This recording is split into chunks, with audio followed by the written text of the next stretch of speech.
prove that Christianity is not true. Hey, yo, everybody, what's up? Tom here, back at you with another video. Just gonna make sure everything is working. Looking good. Okay, now we go here. We go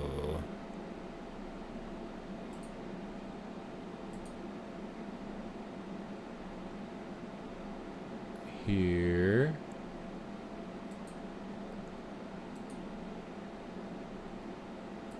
Wait.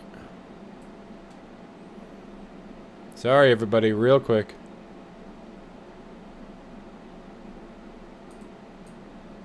Just gotta do one quick thing, and then we will start blasting.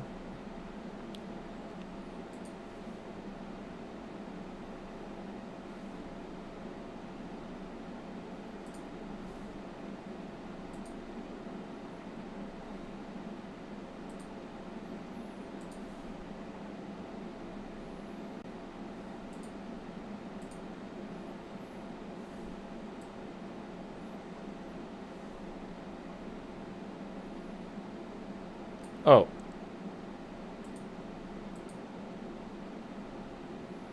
Whoopsie daisy. Here we go.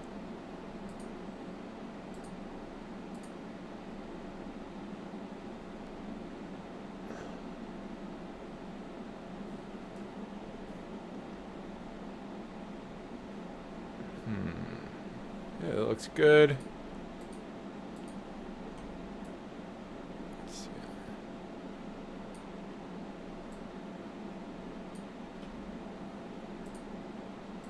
Okay. And, yeah, I should have set that up beforehand, but hey, you know what? We fly by the seat of our pants here. Anyway, I'm running Twisters. I was thinking that I might run Monkey, but I just don't feel like doing the respec on SSF, so maybe I'll respec to that later on, but for now, I'm just doing Twisters and it's feeling fine.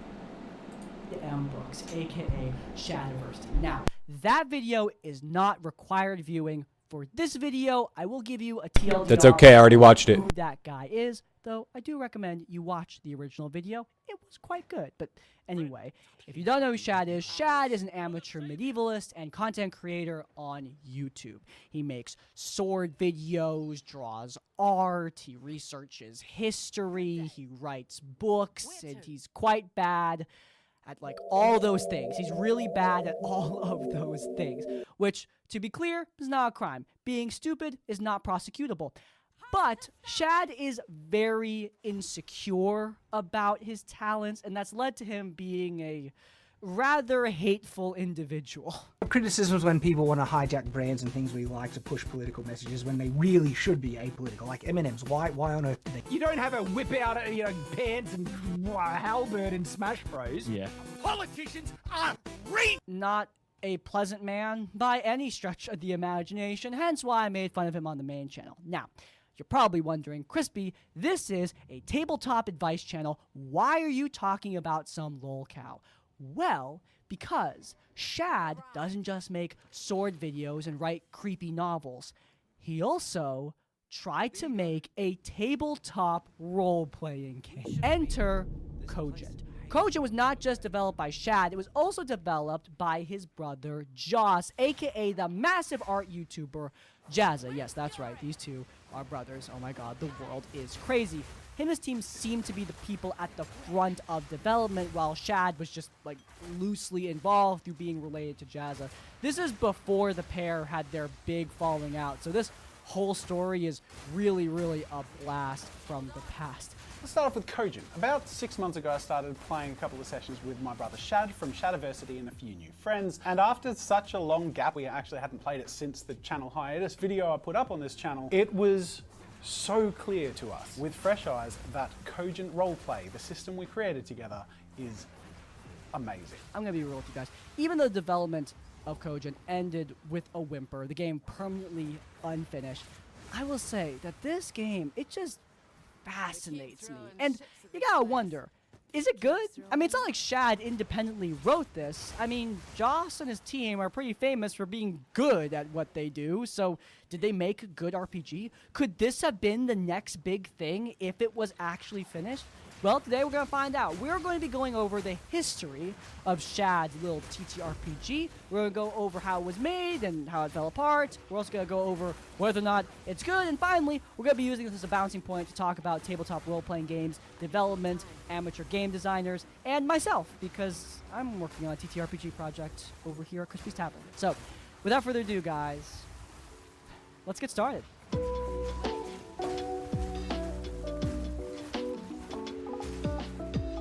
Okay, so this all starts on Jazz's other channel, Tabletop Time. This is still a really big channel with almost 300,000 subscribers. They paint minis, make terrain. Jazz in general seems to be really big into the TTRPG world. Much more than Shad, actually, which is shocking considering Shad is like the medieval guy who's playing around with swords. Jazz is still, to this day, makes videos about D&D, class swaps, terrain builds, cool stuff. But it's clear that the guy has a lot of ideas burning in his head, and him and his team put together Cogent as their own tabletop role-playing game. Now, this game is actually more commonly associated with Shad than it is with Jazza because Shad made this video. This video, to my knowledge, is the biggest video that talked about Cogent in any way, shape, or form. It was primarily a project associated with Shad because he just got the viewership on it. If you're wondering what this video is about, it's about whether or not Dungeons & Dragons combat makes sense and is realistic. And Shad's opinion is, well, predictable. But, I think giving more options to the players giving them the option to be able to explore all the possibilities that should logically be available to their characters is a really good move. And so this is just kind of, like I said, a bit of a demonstration to show some of their weaknesses and a bit of holes here and there. Oh, Shadiversity word salad. Never change. There's a lot of irony in Shad calling out D&D for having inflexible combat when he himself was criticizing HEMA for strictly focusing too much on realism and history. They should be allowed to experiment. Come on, Shad. These videos are not far enough apart for his opinion to change that much, man. Come on. You either value realistic combat or you don't. You can't have your cake and eat it too, man. But anyway, that's enough about Shad and his controversies. Let's talk about developing this game. Cogent was only ever released in its alpha form, never in physical print. There was no books put out. You couldn't see this thing in stores. You could only get it on the website. Now, I will note, I don't recommend you visit this website because every time I do, Google Chrome gives me a not secure warning. So, I don't know, it might give you a virus or something. Play the game some other way if you really want it. But the website wasn't the only place they wanted this to be playable. They were also developing a full app with all the rules available, and this app was supposed to drive Cogent from the alpha stage into the beta stage. An actual app which will have the entire Cogent rulebook completely for free. And so you can go to the rules and everything is here. You can go to the challenge levels, get all the information that you need. But mysteriously, in early 2021, development on Cogent has seemingly gone completely silent. Nobody was talking about the beta. The app doesn't seem to be available on the open market. The game just never moved forward and is now left perpetually unfinished. So what happened? What caused Shad and Jazza to abandon this project? Because, you heard them talking about it earlier. This is something they were clearly very passionate about, that they really enjoyed.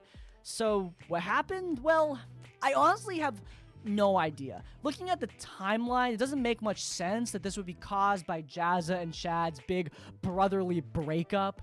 Maybe it happened that early in the 2020s, but I don't know. I don't think so. Based on what Jazza and Shad have said in the past, it doesn't seem like their break happened at this point. So I'm thinking that this was just caused by lack of interest in the project by their fans.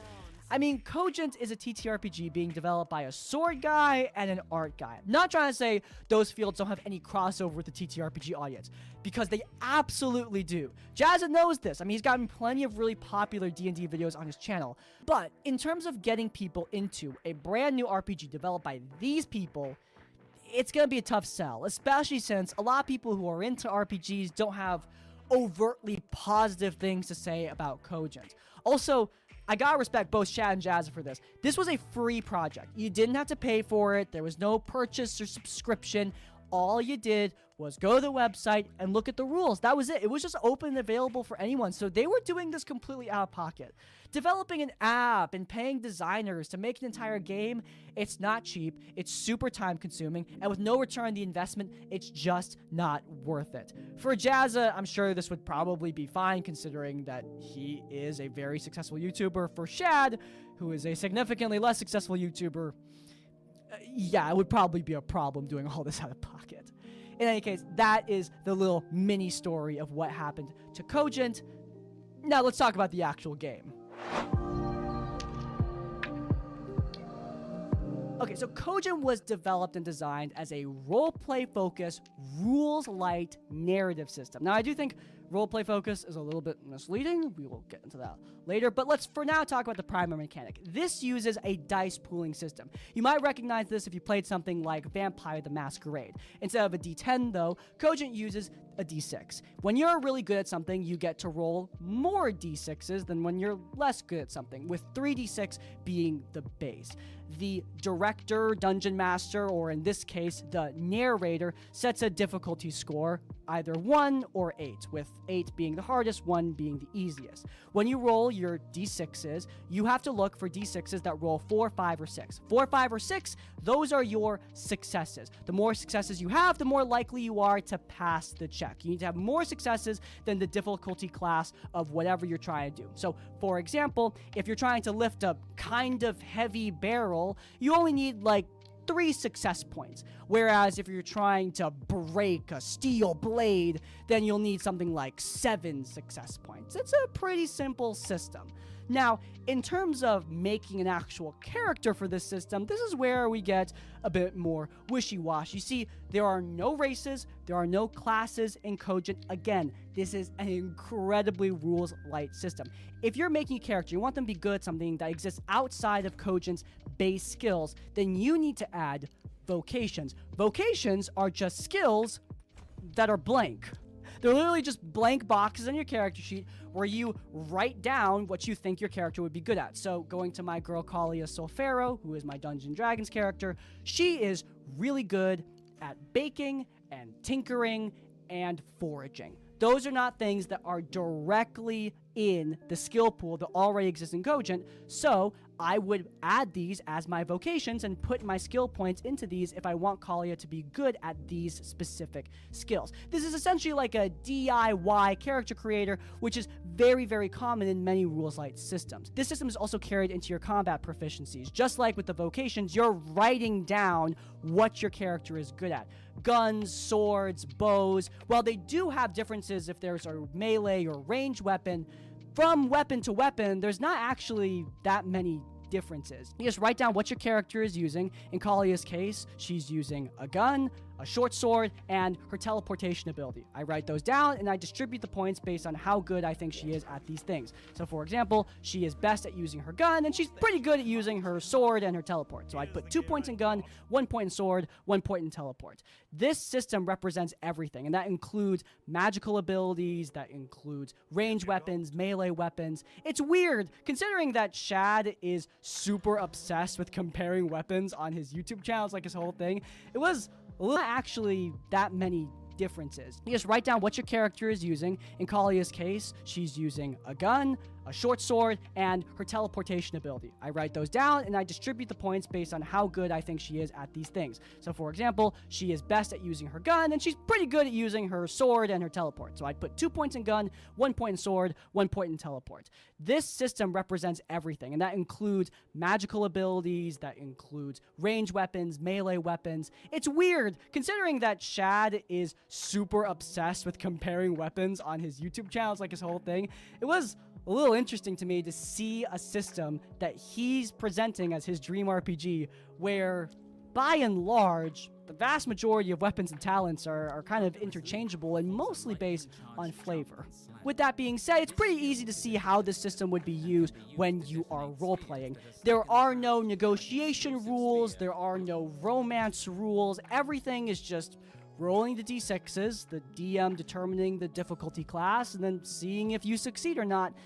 that is it. It is a very, very loose system when it comes to roleplay, and moving into combat, it's very much similar. Combat does actually have a really cool starting point though, and that is this game's initiative system.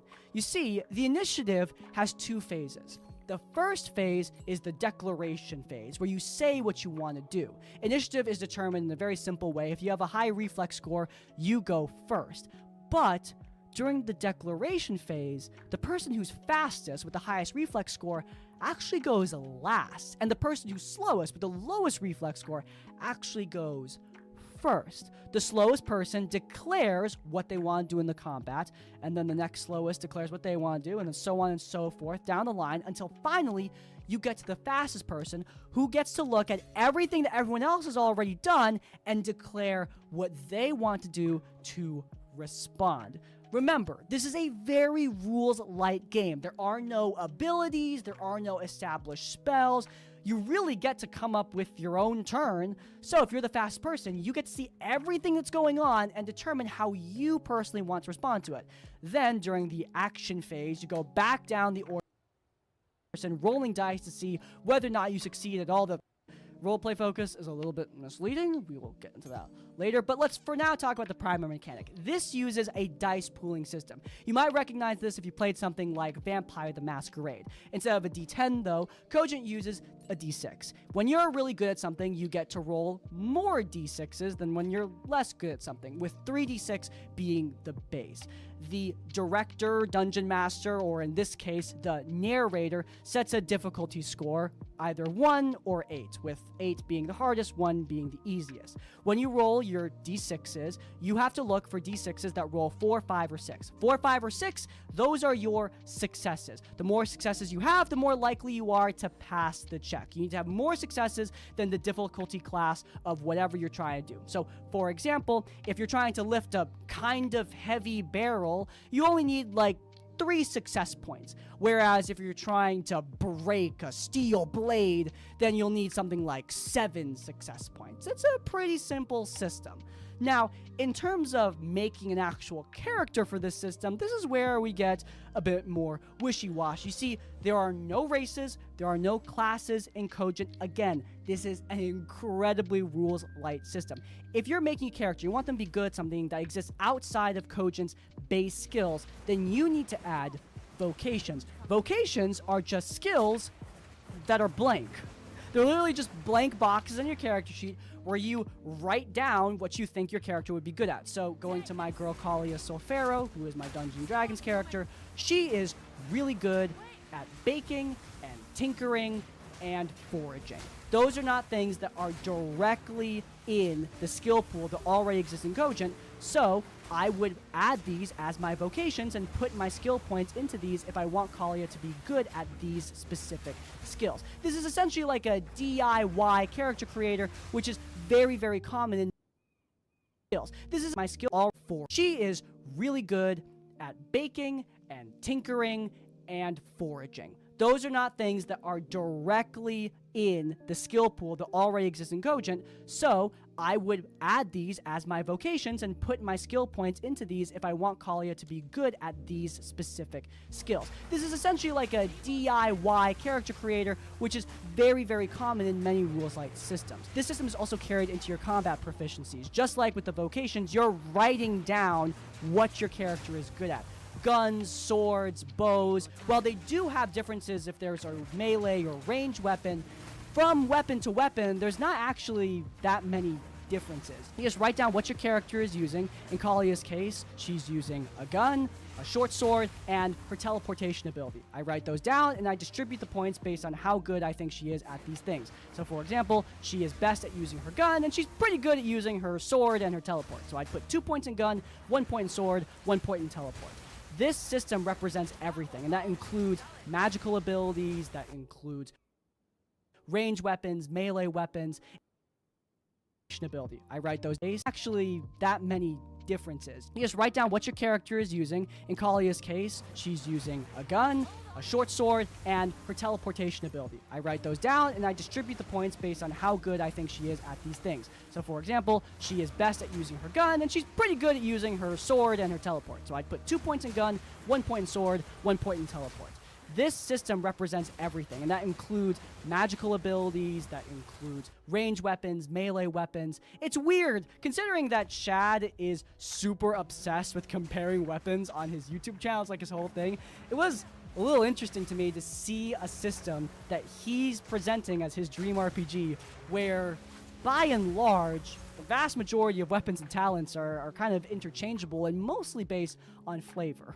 With that being said, it's pretty easy to see how this system would be used when you are role-playing. There are no negotiation rules, there are no romance rules, everything is just rolling the d6s, the DM determining the difficulty class, and then seeing if you succeed or not. That is it. It is a very, very loose system when it comes to roleplay, and moving into combat, it's very much similar. Combat does actually have a really cool starting point though, and that is this game's initiative system. You see, the initiative has 2 phases. The first phase is the declaration phase, where you say what you want to do. Initiative is determined in a very simple way. If you have a high reflex score, you go first. But during the declaration phase, the person who's fastest with the highest reflex score actually goes last, and the person who's slowest with the lowest reflex score. But during the declaration phase, the person who's fastest with the highest reflex score actually goes last, and the person who's slowest with the lowest reflex score actually goes first. The slowest person declares what they want to do in the combat, and then the next slowest declares what they want to do, and so on and so forth down the line until finally you get to the fastest person, who gets to look at everything that everyone else has already done and declare what they want to do to respond. Remember, this is a very rules-light game. There are no abilities, there are no established spells.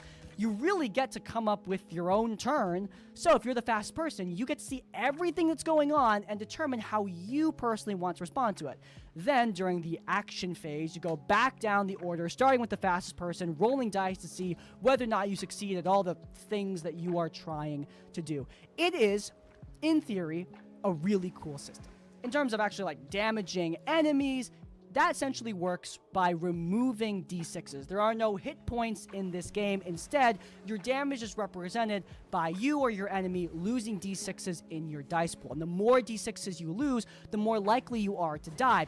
Because when someone is rolling d6s against you, if they roll an exponentially high amount of successes in comparison to your amount of successes to defend yourself, then depending on what happens, you could either lose a bunch of your d6s or you could just straight up die. Death is always around the corner when you are playing Coach. It is very much possible for you just to roll a bunch of 1s in your d6s and the opening moments of a combat, and your enemy just kills you, just like that. Now, there are some preventative measures, like for example, some armor points that would allow you to block damage and prevent you from just instantly dying. But I will say, this is a pretty brutal combat system for such a rules-light game.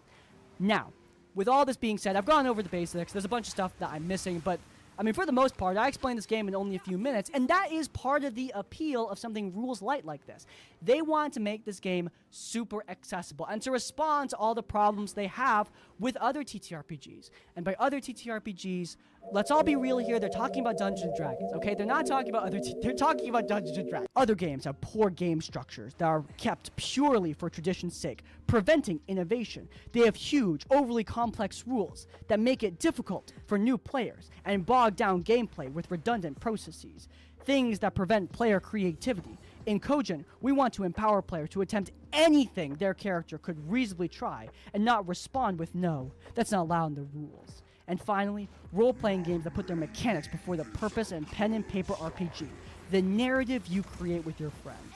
I think that the opening thesis statement of your game being all the problems that you have with another game, I don't think that's a good baseline for developing anything, but we're going to talk about that in a bit. For now, let's just answer the question of, do I think this rules-light RPG fulfills all these tenets? And look, I am biased from the start.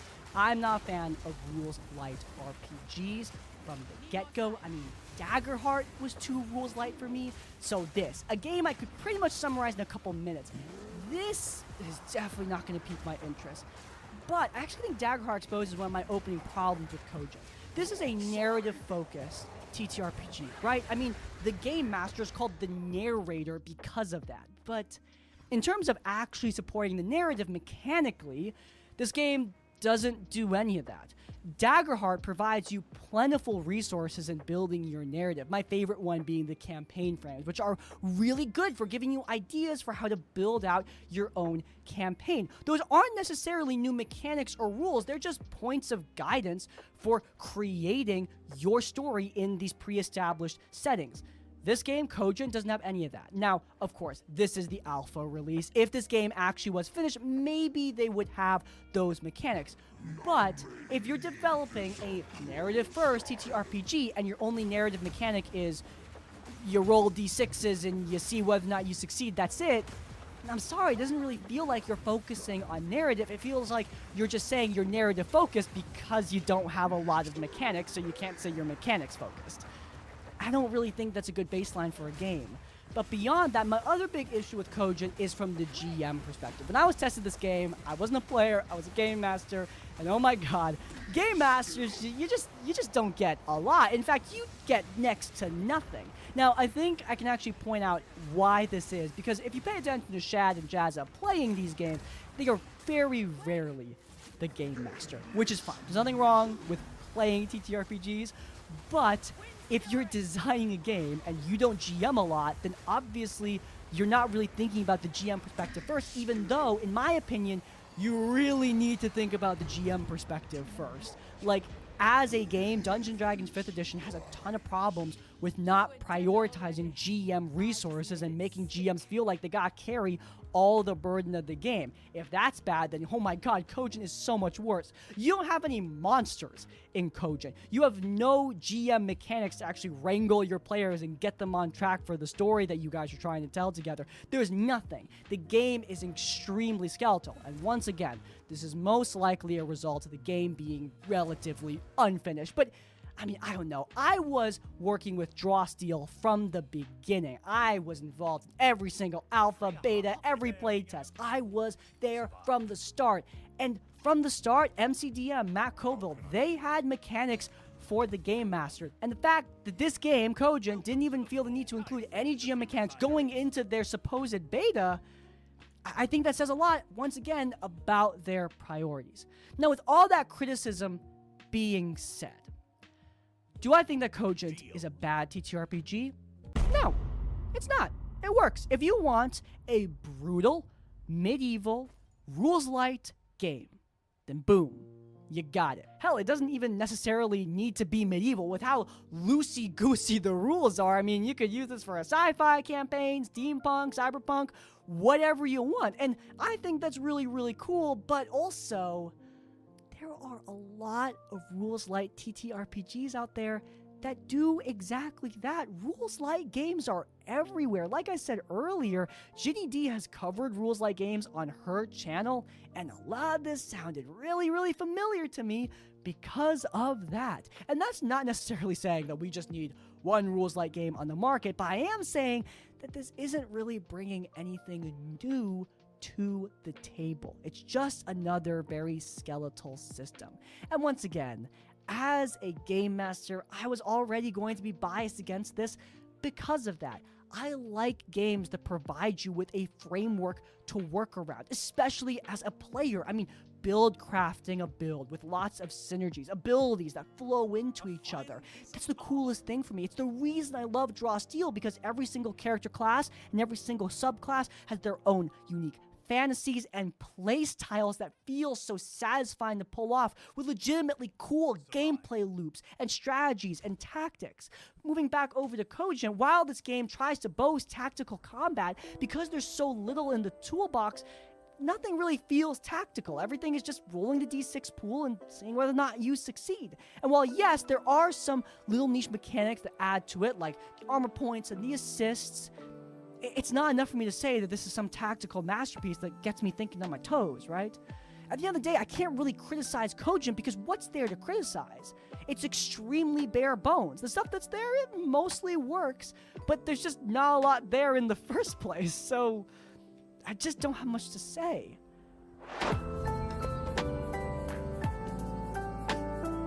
Okay, so Shadiversity and Jazza, they are amateur game designers. I don't think anyone, including them, are going to dispute that. This was baby's first TTRPG, quite literally. So, with all that being said, what's my takeaway as an amateur game designer myself? Talking about Cogent on Reddit, that I think summarizes this problem very succinctly. It does look like someone who has never played anything but Dungeons & Dragons decided to make their own game and then call it new, innovative, and unique, and so forth, despite retreading the exact same ground as hundreds of other games. Perhaps not surprisingly, because this happens a lot. Look, making a TTRPG, hell, making anything, you need to consume the thing that you're making. When you're writing a book, you need to read books. And when you're making a TTRPG, you need to play a variety of TTRPGs, not just the one. Hell, even if you're making a supplement for D&D, it's good to expand your horizons to see what mechanics work in other games, see what mechanics don't work in other games, and use that to inform your decisions about what you are putting together. Cogent uses a lot of mechanics that are just done better in other games. This game could have taken inspiration from so many different places, and it doesn't really feel like they did. They just did inferior ghosts of what other creators had already done. I actually prefer it when games wear their inspiration on their sleeve, because it's plain that they're looking at something that they love, and they're trying their best to make it better. Again, I love Draw Steel, talk about it all the time on this channel. That game was very blatantly based on the arguably worst edition of Dungeons & Dragons, D&D 4E, which wasn't really that bad a game. It just came out the wrong time and came out from the wrong people. MCDM took that game and just made it 1,000 times better, streamlined it into a project that really, really worked, and they wore the inspiration on their sleeve, and that is why I love that game.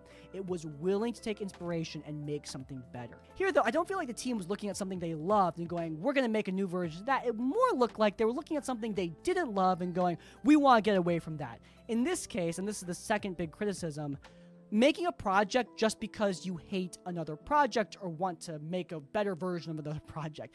This happens all the time. This isn't a TTRPG thing. This is just like a creative thing. Anytime I see a project that's made out of spite, that's made out of hate, that's made because I want to be better than this other person, dude, the project sucks. My favorite example being Spider-Man Lotus, a fan film that was made specifically just to piss on Tom Holland, and it ended up being very, very, very, very, very famously bad. Cogent, on the other hand, while I don't think it's nearly as terrible as Spider-Man Lotus, though its creator is similarly exposed for being racist, so that's a commonality. It is, however, still made with that same driving force. I don't like this thing. I don't think that's enough to make a good project. I'm sorry. Especially because criticizing the flaws in a project is a lot easier than actually creating solutions in your own project. I can do criticism all day, but when I'm actually making the stuff for my TTRPG book, it is way, way, way more difficult, and it requires an entirely different discipline. You need to approach these things from a source of passion that isn't just, I want to bash this other game. I mean, really, the opening statement of their game being, here's all the things we don't like in other games. I'm sorry, man. I don't really think that that's the play. You should be focusing on the things that you love about these games, not the things that you hate. And I know that seems really cheesy, but I do think it comes across in how these games are designed. The fact that these guys seemingly didn't take what already worked in so many other TTRPGs, try to do their own thing, and just end up making this weird ghost skeleton of a system, I think it's a direct result of that opening thesis statement. But yeah, with all that being said, that was Cogent. We're having a little critical failure side tangent here on Crispy's Academy. Don't worry, Draw Steel tutorials will return next week, and I will be returning to the Secret Party at some point in Critical Role. But for now, I hope you guys enjoyed. If you guys did, and you want to let me know, then please do check. Still raining. You guys have fled back towards the beach. You found Wolf's little burial site. What are your plans? I think we're just camping out the rest of this day and going back to sleep. We could do that. We could attack today, but you need to give me an hour and a half to nap, and then you another hour and a half to nap. Yeah, well, we could do that. I think we should probably go today. We risk them finding our camp tonight. Sure. All right, so we're gonna move a good way, like maybe an hour downriver. We're gonna head you're off. already at the beach. Yeah, we are at the beach. Okay, so we're gonna hide a little bit, just like go back into the trees like we did last night, and I'm going to cast a nap on Van, and I say they had trouble waking me up last time, so if shit happens, you might need to kick me or something. I don't know. Yeah. Well, I'm still invisible. If it goes down, Van will protect you. Yeah, good call. Hopefully, I'm going to die while napping one of these days. I just know that's how Van's gonna go. It would be a way to go, wouldn't it? Yeah, and then when I wake up, I'm gonna memorize spells and cast them on Malachi. Not yet. Wait, we gotta walk back to the place first. Yeah, we're at the camp. We're at our camp right now, so I'm gonna. I need to memorize new spells when I wake up, though, is what I'm saying. Yeah, and then you cast nap on me back at the camp. Yeah. So we're napping for an hour. We're hidden away back at our camp. That's like 2 or 3 hours from their village. It was 6 miles. It's kind of muddy, slow ground. So it would normally take you 2 hours. I think it took you 3 hours to go the 6 miles. Okay. So we're a pretty good distance. Yeah. So you're talking all about these nap spells, and I'm like, what? You need a spell to cast to go to sleep. To go to sleep? Doesn't make any sense. Yeah, but sometimes, when you're just not very tired. Makes for a very condensed night of rest. You can have a full night of sleep within an hour. I think it's 1 hour. That's enough talking, Van. You get your head down. Yeah, so I take the nap. I'm going to be out for 1 hour. All right. Keep a vigilant watch. If we get attacked now, we're at our weakest point. Yeah. I keep a watch a bit outside the camp. Don't worry. Van may be asleep, but Sean is ready to shout DM hacks. I will. I might climb a tree nail. Is there a branch that I can sit on? I can still see Van and everyone. Yeah, but again, if you climb a tree, your view is pretty limited to straight down. Like, when you're in a forest, climbing a tree actually obscures your view more than it gives you view. Like, out in an open area, climbing a tree gives you a better view of things, but when you're just in a fucking forest, it just blocks your view of everything. Okay. So 1 hour. Drums, yeah. I'm gonna stay watch behind a tree heading towards the goblin camp. So if there's any arrows, I will have some. I'm probably like in a bush or something, like hidden in cover, like inside of a bush. The rain is pouring down. You guys are all kind of getting a little bit cold. Bear seems quite fine. His heavy breathing kind of comes out in these big rolling balls of steam. Van Helsing is like passed out in a bush with water like falling on him. He's like, I don't even notice. Like, I'm just getting dunked in water. He doesn't even care. He's out like a light. Out of that, going out of the bush. The hour eventually passes, and Van Helsing kind of wakes up freezing cold. Yeah. Freezing. All right. Plate armor, drenched. All right, that's fine. I got some magic for that. Metal? Huh? Heat metal? No, I've got endure, cold, and heat. Oh, there you go.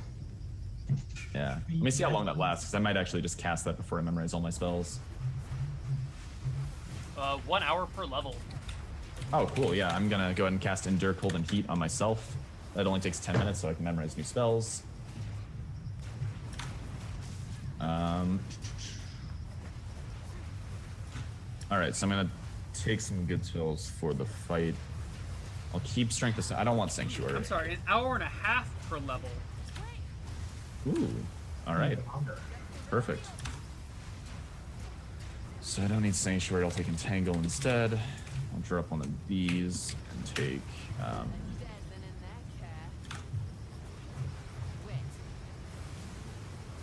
Bless. There it is. This is actually good as a full party. Yeah. As a full party, plus anybody that we free and we convince to fight with us is going to get the bonus, because it's all friendly creatures. Pretty good, yeah. Yeah. And then I'm going to grab some level 2 spells. I take Aid. So I'm gonna drop idea and take aid instead. I think I'll drop flame blade. I don't need it for this fight. It's kind of. I guess I could set their wall on fire and just like burn down their village with it. Oh, is it still raining? It is. All right, then I don't need flame blade. Stuff is still gonna burn though, Neil, right? You said it's only sort of medium heavy. I mean, it's medium rain. That's pretty good. Yeah. And it has been raining. Since Fireballs and things like rolling fire will probably set stuff on fire. I don't know if a flame blade would be able to combust it very well. Yeah, I don't set much stuff on fire, but I figure that stuff can still burn in rain, right? Yeah. Yeah, you need. Yeah. It goes out eventually, but it will go out faster, but it can still burn for a bit. Yeah. No alignment. So I got aid. Is that 5 spells now? It's 4. Could take 2 of those. That might actually be a good idea.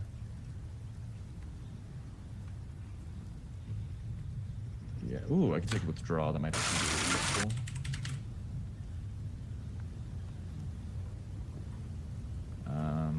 I will drop this.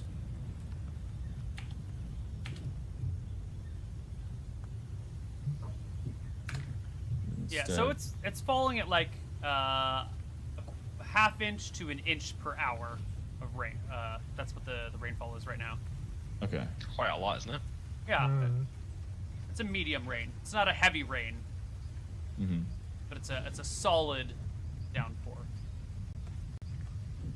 So it will be a bit hard to set things on fire because it has been raining since yesterday. Yeah, setting things on fire is going to be difficult when it's raining.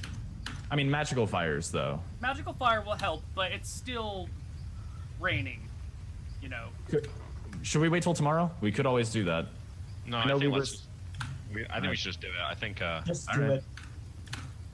We only need I need one more spell then. If we can't set the village on fire, we can always. Ooh, that might actually be good. Unfailing premonition. It's probably best that the whole thing doesn't go up in fire anyway, because then the slaves will almost certainly die.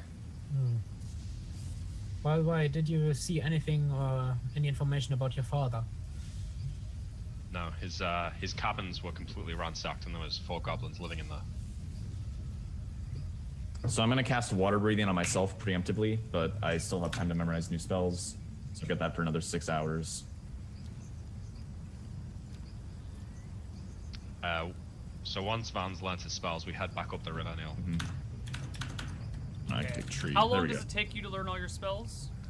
I took 1 new. Yeah, I took 2 new 3rd level spells. That's 1 hour. I took 2 new 2nd level spells. That's 40 minutes. And I took 2 new 1st level spells. That's another 20 minutes. So it took 2 hours. Yeah. Nick, do you have fly ready? No, I'm gonna need to nap as well. Okay. So 2 hours after Van wakes up, you guys turn around and start heading back up river. How late in the day is it now, though? Yeah. It's been 3 hours up, 3 hours back, and then 2 hours waiting. So you've been awake for 6, 7, 8 hours. If you woke up at 8, it's now like 4 o'clock. It will get dark soon, so it will probably be dark when we get there. Yeah, we might actually be best waiting. Yeah. They actually might send searching parties when it gets dark, since they're nocturnal. And we don't want to attack when there are parties out there. They could fall into our bag. Well, Kine is still invisible, so we can make a good lookout for the night. Yeah. In fact, Kine, I can make it so that you can sleep for an hour and a half and stay up all night as a watchman. All right. Sleep. So are you guys staying or are you going? No, we're staying. Yeah, we're staying. Alright, you guys are waiting. Malachi and Kine are both invisible? Yeah, so I'm gonna have Kine take a nap for an hour because I took another nap from Malachi, and I'm going to use it, and when he wakes up, he'll just stay up for the night as a watchman. Kine is taking a nap? Yeah, Kine. I'm gonna have Kine nap so that he can stay up all night. Alright, I think invisibility wears off when you go to sleep, right? No, that was one of your house rules, but we changed that because it was 24 hours. 24 hours. I'm staying awake anyway. Oh, you're gonna stay awake? Yeah. If you offer to stay awake, then I'll just nap you now. Or no, because you can't do it within 18 hours then. So you're gonna stay awake. I'm just gonna stay up and then I'll sleep tomorrow when you know me. Okay. So I'll have Kine take a nap now, and then he'll wake up in the morning. I'll sleep overnight. So you put Kine to sleep. Yeah. I can sleep overnight, right? Because I did this midday. Midday. If not, I can just you'll hold on probably to be my up all spells. night. Okay, I'll stay up all night too then. As a watchman. I mean, you might be able to get to I sleep, won't but you cast wouldn't nap get on it. enough sleep to rememorize spells. All right, then I will not cast Snap. I'll save that for tomorrow. So we try and build some sort of cover from the rain with our blankets and. Yep. By the way, chat, I accidentally put down aid, but it's 2 aids. So there's 5 second level spells, not 4. So we just wait for the morning nail, I guess. With Morin can sleep. If Van falls asleep for a bit, it's okay. I'm holding watch. Yeah, So- I'm awake as well, so I'm No waiting. one has been napped yet. Oh, wait, no, though, I'm wrong. Right? Yeah, nobody's getting napped. I'm saving all my spells for tomorrow. Yeah. All right. Oh, no, you guys are waiting, keeping an eye out on the woods. Can I get all of you guys to? Can I get one of you guys to make me a wisdom check? I'll do it. Okay, Van. Fail. Fail. Beautiful. Van, would you please make me a roll of a d10? Sure. Oh, surprise. What's this D10 about now? It's for surprise. 4. All right.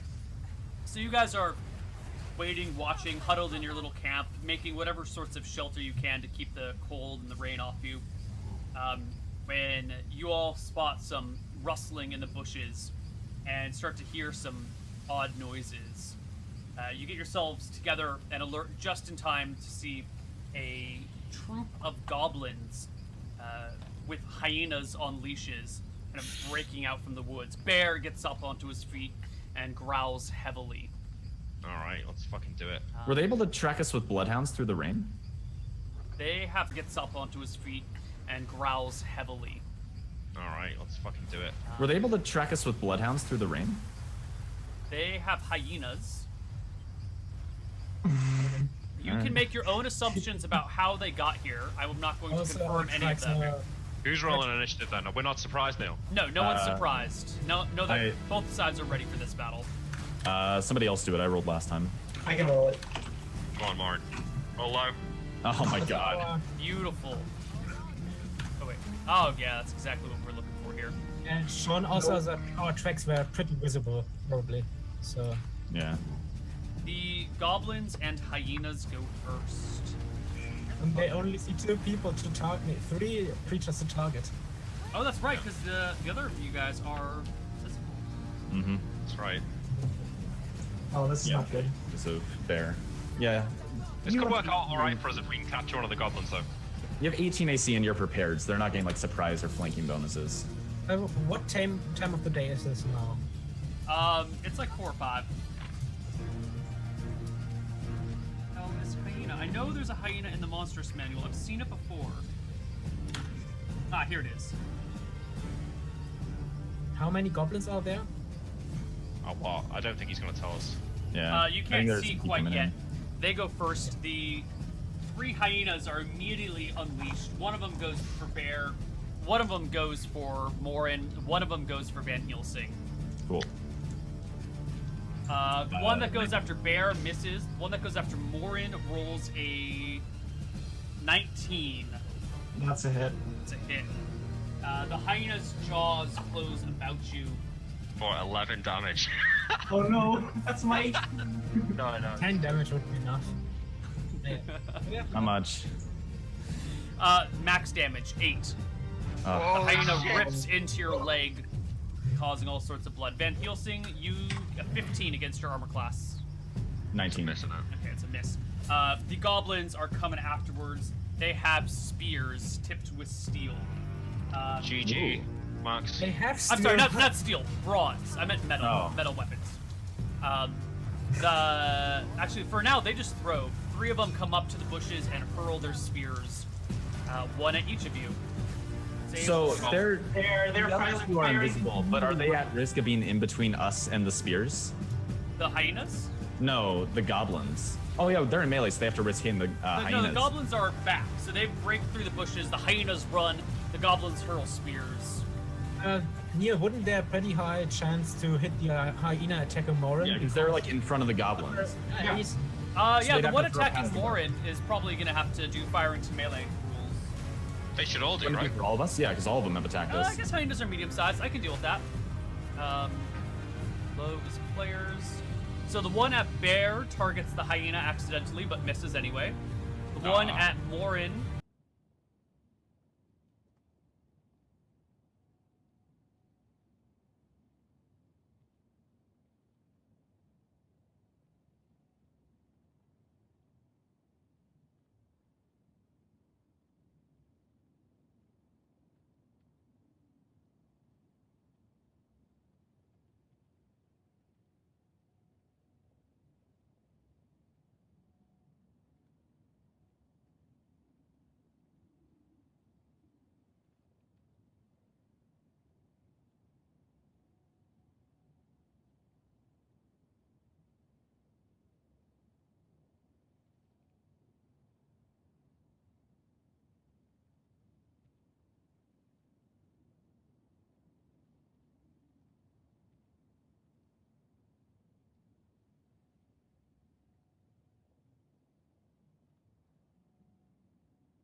What's up, guys? It's New here.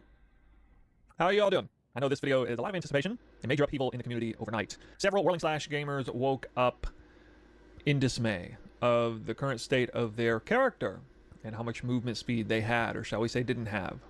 Certainly, something like half of it gone overnight. Some of you might not be aware there was a hotfix that took place to Whirling Slash, and it is now been restored. That's a nice euphemism, right? Restored to its 0.2 status. Now, how do I know that? Well, you kind of just have to take my word for it, but I'll give you the proof that I can anyway in a few moments. But let's just take a brief second here to acknowledge.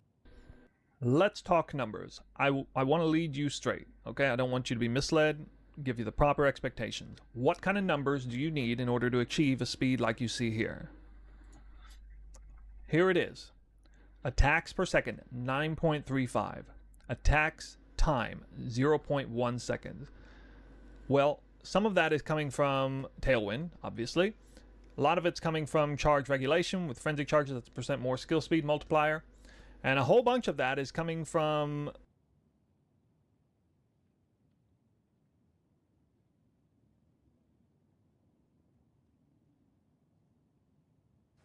Guys, what's going on? Snoo here. In this video, we're answering a very important question.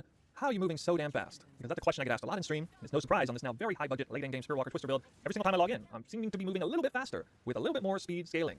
Let's start by bringing you ground zero in the hideout. One very popular place to compare and contrast is the hideout. What is your hideout attacks per second? So those of you who are following the build can see one for one my character versus yours on the numbers. And if I'm not in combat and you're not in combat, they will read fairly similarly.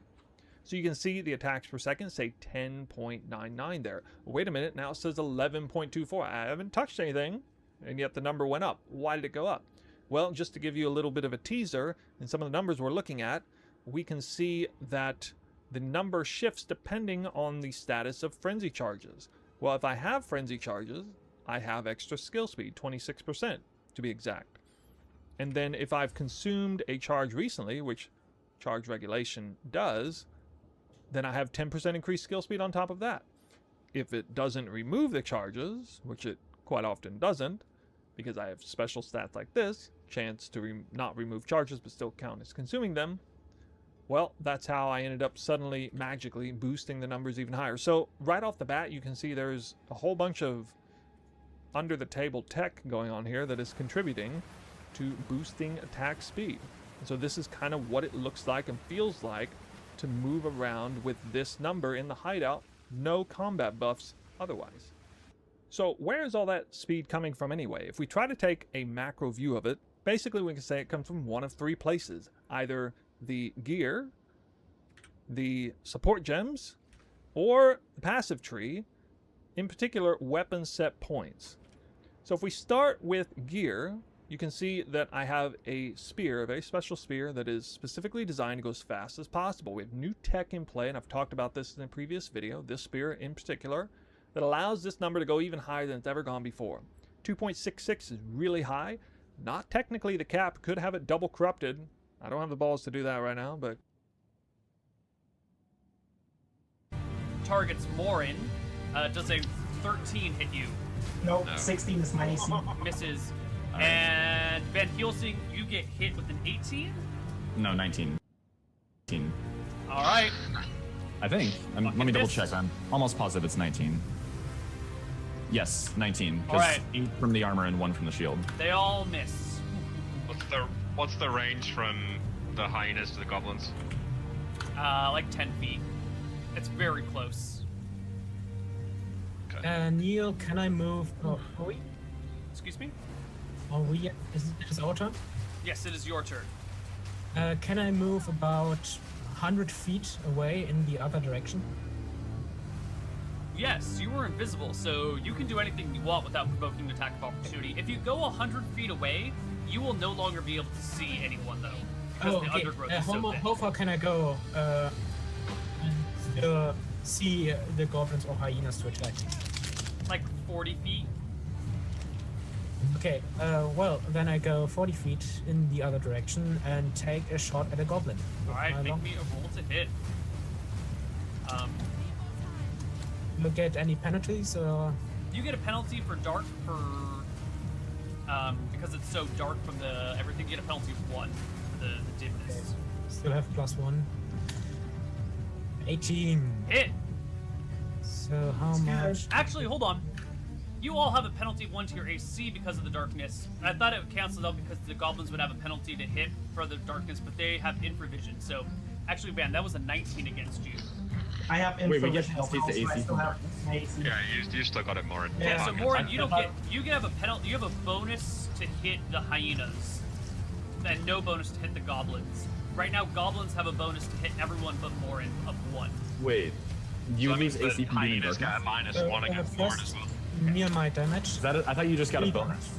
So, if in darkness, you have a penalty to hit and a penalty to AC. And usually it's a wash. So if I'm blinded, if I can't see, I have a penalty of 4 to my AC. But, I get a bonus of 4 to hit anyone who can't see as well. So they kind of cancel each other out. Unless one side has infravision. If that makes sense. Neil, that means the hyena gets a -1 against Morin. Yes, that means the hyena gets a -1 against Morin. So did he still hit? I can't remember. Yeah, he rolled an 18 to hit. Yeah. Yeah, my AC is 16. Okay. So, Van, you take 2 points of damage from the sphere. All right. Near the goblin takes 3 points of damage. Thank you. So it's the our goblin turn. dies. So Morin and I are shoulder to shoulder, right? Because like we were pretty much ready to fight, so we stood up with like shields out, ready to take the charge, right? Yes. So I'm going to cast Cure Moderate Wounds on Morin. Okay. Oh, Oh, nice. thank you, Battle Cleric. So you get D10 plus 1 HP. Jesus Christ. Aaron's Good turn, job, Morin. Aaron's the new turn. So Neil, talk to me about Okay. Oh, Oh, nice. thank you, Battle Cleric. So you get D. So it's the our goblin turn. dies. So Morin and I are shoulder to shoulder, right? Because like we were pretty much ready to fight, so we stood up with like shields out, ready to take the charge, right? Yes. So I'm going to cast Cure Moderate Wounds on Morin. Okay. Oh, Oh, nice. thank you, Battle Cleric. So you get D10 plus 1 HP. Jesus Christ. Aaron's Good turn, job, Morin. Aaron's the new turn. So Neil, talk to me about cones here. I want to hit the 2 goblins and at least Morin's hyena. Bearing in mind, Morin's got his back to me, so I don't know if he can actually be affected by color spray. You Yes, could you move. can. Yes, it envelops you. Yeah. Okay. You could move. to So you can target. hit both hyenas and both players, or you can move to the side and hit both hyenas and no players. Okay, what about the goblins at the back? I'm sorry, 3 How hyenas. how wide is the cone? It's what, 5 by 20 by... 10, I think. Is it? 5, it's 20 by something. Because if it's 10, you should be able to hit the goblins because he said it was 10 feet back. Yeah, that's why I asked.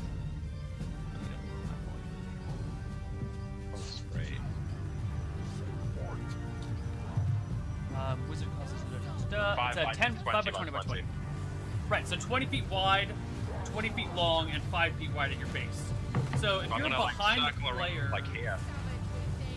yeah, if you go to the side sufficiently, you could hit all 3 hyenas. You could hit 2 hyenas and 1 goblin.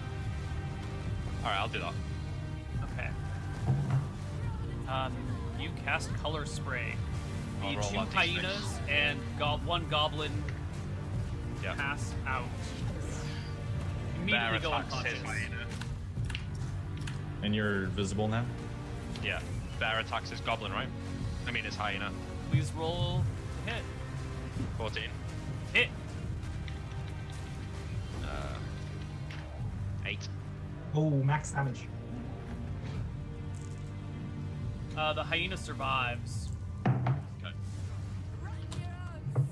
Which hyena is that? The one? Is that the one that's still awake? Correct. Okay. I will target the same hyena. Roll it. 20 to hit. And it's a D8 plus 3 damage. Oh my god. It's enough. You wreck the hyena. It Near my collapses. second shot. Go ahead, make it. There's one more goblin. There's One more how many goblin goblins away. are there? 1 more visible. Oh, Hit. 8. You drop the goblin to the ground. Good job. Between the eyes. Okay. Assuming that everyone's either asleep or dead, I say. Roll initiative. Okay. You assume. Do you want to do it fast? Hmm? Do you want to roll initiative? So, Neil, since I'm the only one with infravision, what do I see what the others can't? I will tell you as soon as someone rolls initiative. 10. 10. Again, Bastion? Oh my god, am I gonna die? Alright. So, the You guys party. remember that one episode of Roleplay where they rolled like 13 ones in a row? So, This is what's happening right now. I might die. The party sees kind of everything having stopped. There's no goblins. The remaining goblins and hyenas are unconscious. The rest of them have been killed, except for Morin. Morin's got infravision. It's dark because the storm clouds overhead, and there's a lot of rain coming down. And you're already in a forest, so it's pretty dark in here. But Morin's got that low light vision. Doesn't Malachi have like the rock that he casts continual light on? Yeah. I was gonna say I will. By the way, I will didn't pull Bear? out after this if you want to wait now. You can pull it out now, but I was considering it hidden when you were walking through the goblin village. And It must was have indeed. just been hidden after that too. Yes, but I will pull it out now. That's fair. But By the Morin, Neil did hold on. Bear- Let me describe what Morin can see first. While the rest of the party clearly sees nothing else, Morin, you see through the bushes, kind of back where the goblins had come from, there are 3 goblins booking it, running towards the river. All right. Okay. Now you guys can continue. Bastion, what were you saying? Did Bear get his turn? Yeah. So I pull out. so he pulls out the rock and we can see the goblins now? It's 60-foot radius. I think it's sunlight in 60-foot radius or Yeah, something. you cannot see the goblins. Get a spell that wants to agree with me for once today. We haven't got time for this. There we Let's go. catch them. I stop really fast to heal him because I don't want him to get hit by a stray arrow and die. I assume Kane starts running after him and I start running after too after. Yeah, Neil, I'm sprinting through the woods after them, trying to get in range of being. I'm trying to stay a bit behind Kane so I'm not running into a goblin. Okay. You guys run through the woods. You catch up with the goblins very quickly. You move at twice their speed. And Awesome. while they may be more accustomed to the woods, that doesn't give them a big enough advantage to get away from you. Okay. Can I take a I shot think at- we just kill them all. Let's roll initiative. Wait. As soon as I get in range, can I fireball? Yeah, if you want. Roll initiative, though. I'll or somebody else. Maybe I doesn't won't. yet. All right, I'll roll Somebody it. else roll initiative. Come on, one. Oh, there we go. There you go. Party goes first. I think this is over for those goblins. Yeah, Van's gonna sally up I'll- and just hack at one with the. I'll magic missile them. So There are 3. one at each goblin. Yeah. And with your rock, you can see them all very easily. They're running, so I get back attack, right? Okay. Yes. You forgot +1, or you accidentally. Yeah, but I think it worked anyway. Oh yeah, how many did you kill? 4, 3, and 2 nil. 4, 3, and 2. You kill 1. All right, Okay, Van's I gonna take run those up to one of the shots. injured ones and hack him with a 13. 13 is a hit. Plus whatever bonus I get for the scimitar, Right. obviously. So 3 plus again. You drop him to the ground, dead. I take a shot at the other one. Oh, I forgot my +1. Okay. The party is blocking your view to the goblins because everyone's running, and if you're behind them, you basically see Van and Malachi. I'll take the attack then. I'm rushing towards him. And is this the following round? Do I get my 2 attacks? No, you spent a round running. So Alright. 1 attack this round. Miss. Miss. Alright, the goblin freaking out, panicking because he's being chased. By the way, Neil, the +1s from the magic missiles didn't get added, so it would be 5, 4, and 3. Okay. The goblins In still case. are all alive then. Okay. Yeah, sorry about that. How didn't they get added? So I rolled exclamation mark instead of 1. My bad.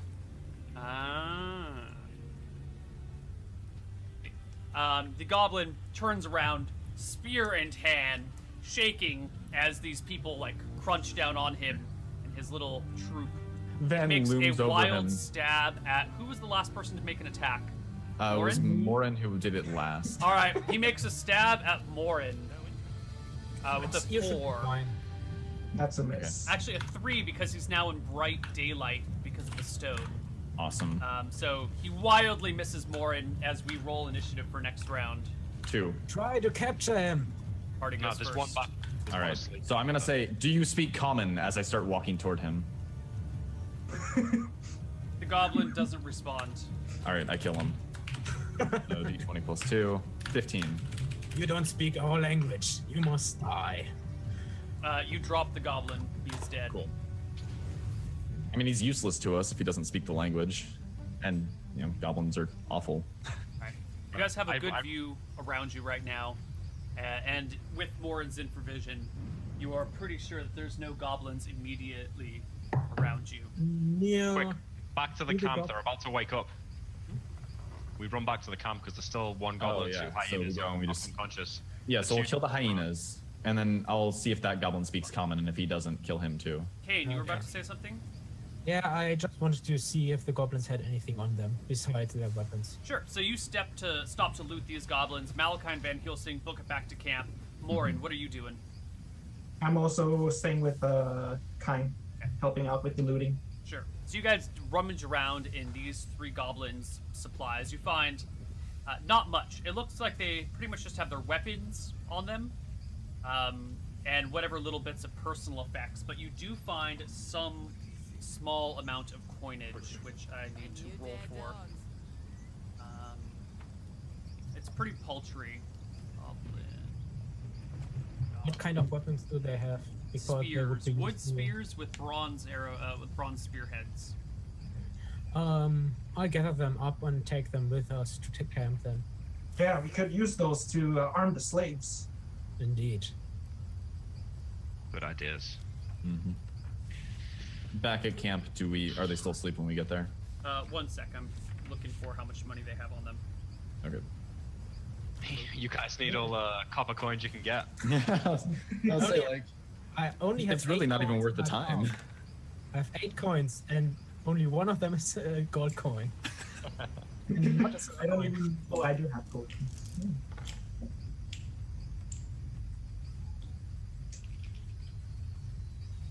Do math, hold on. You find actually 29 silver on them. That's not bad. Marlon, do you need the money? I'm a bit short. What's the duration of color spray? D6 rounds? 2d4. 4. Do you want me to roll it? No, I'll roll it.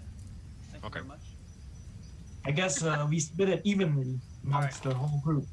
So as Malachi and Van Helsing are getting back, you see the hyenas and goblins starting to rise from the ground. I'm going to run up to hit the hyenas All right. first. Yeah, I'm you going deal to with say it. they're groggy, so they've got a penalty to their initiative this round, but I'm still going to make you roll initiative. Okay. So Nick, you do it. I roll blast. Yeah. 1. Oh, Nice. there you go. 1 You should just goblin, roll 2 initiative hyenas. From now on, Nick. I'm going to. You kill the hyenas. Yeah. So I'm gonna roll for the hyena. Plus any bonuses for the magical Hits. scimitar. Gotta keep rolling. The same damage.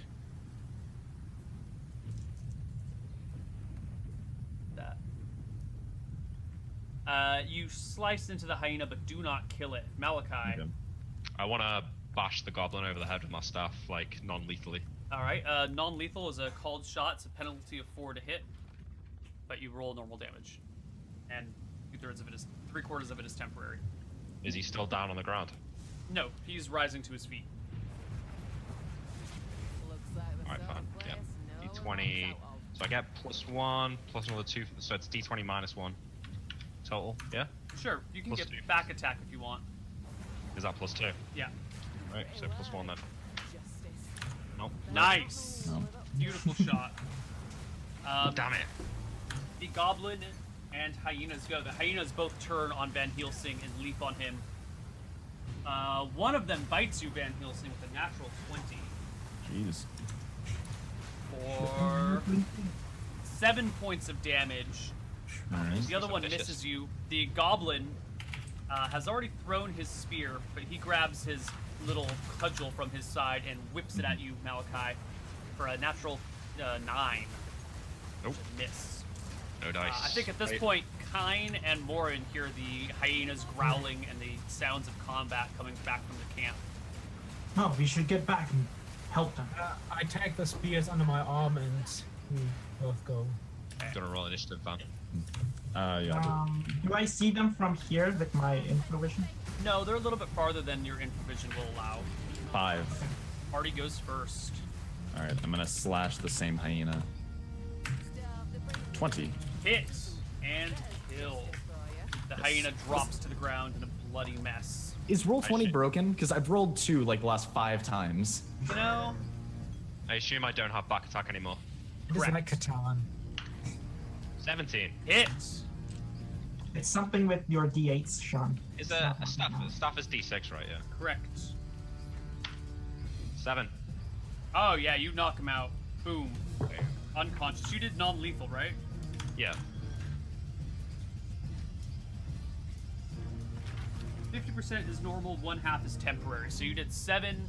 So he takes 3 points of lethal damage and 4 points of non-lethal damage. So the goblin goes down in a hump.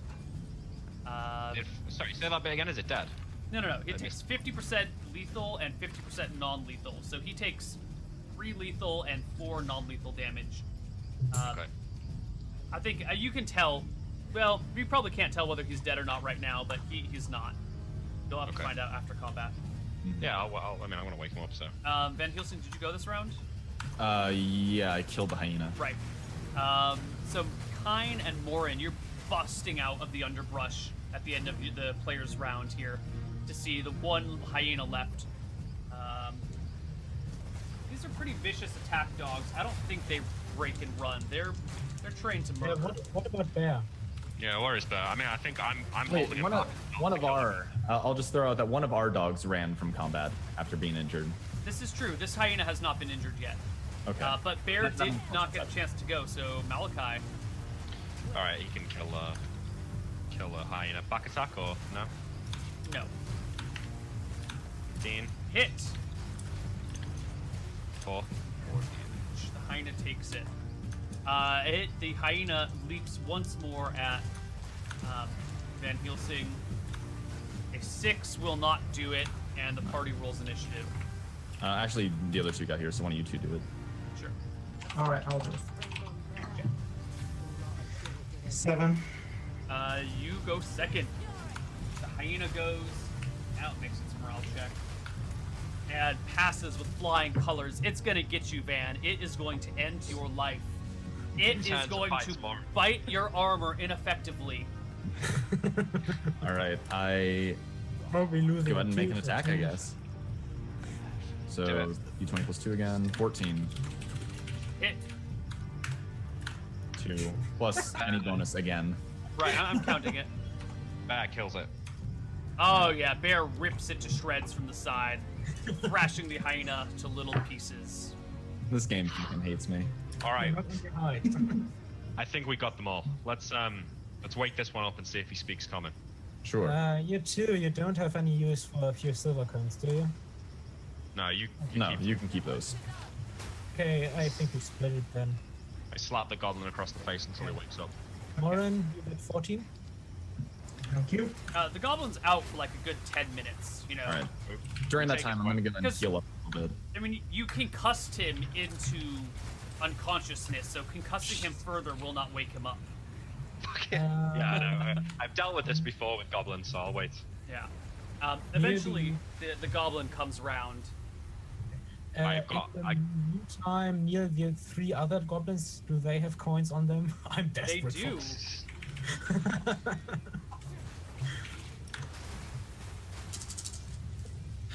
They have 23 coins on them. What coins? Silver? 23 silver. Oh, hold on. I misrolled. 23, 24, 25, 26, 27 silver. Okay. Split again. 3, yeah. 13, 14. You get 14. Thank you, thank you. Alright. I wake him Eventually, up. the goblin does rouse. Dagger to his throat. I hope for your sake that you speak common. Is that all you've got?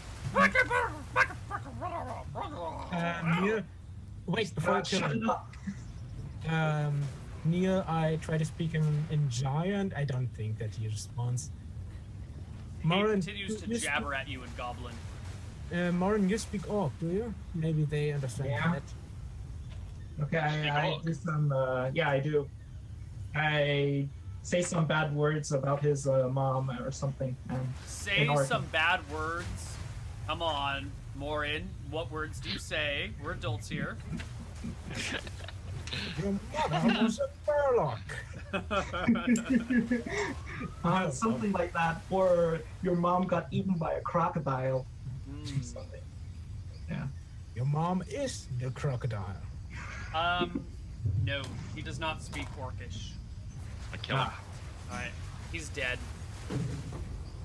Alright, Actually, well. when you're laying the body down, you recognize it's a female. And as you guys were looting the other goblins, you recognize that about half of them were female. Okay. It seems that their hunting parties at least are mixed gender, mixed sex. Progressive goblins. Well, they are evolving. What's going on? we missed a chance there to settle this in a more peaceful manner. But given that we can't communicate with them, it looks like we're back to the original plan. I like the original plan. Well, Fly now in, you rain have death and fire from above. If only someone had listened to the wise words of the old wizard who said tongues is a useful spell that you should take. Also, don't try to interrogate random goblins. Yeah, but I wouldn't have learnt it, because who needs tongues when you've got fireballs? Exactly. So we wait out the rest of the night then, I guess. Do we? We should take the weapons from the goblins and use it to arm the slaves. Yeah, I brought the spears with me. You know, on the bright side, that's fewer goblins and hyenas we have to fight tomorrow. You're not wrong. By the way, Neil, can I get my arrows back from 2 arrows? The arrows that hit goblins, you can recover. How many hits did you make? 2 against goblins. You can recover one of them. The other one is broken.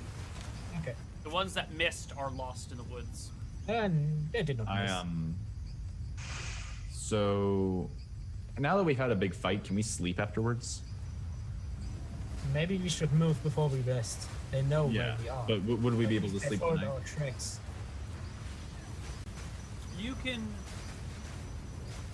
I don't know. You'll still be able to sleep, but you won't get your full night's rest. Okay, so I'm gonna have to nap after the day starts tomorrow. I'm no longer invisible. 18 hours. I did it midday, so I can do it tomorrow morning. Yeah. Wait, but I need the... But then I can memorize new spells and get it for you. Yeah, okay, yeah. Alright, well, we wait out the night, Neil. Okay. So, where do you camp in the same spot? Do you? No, we move. We move probably like 10-15 minutes away. Third and final break here, and we'll see if the party can rescue Drone Jared strike in the morning. village. Yeah. See you guys on the other side. Bye bye.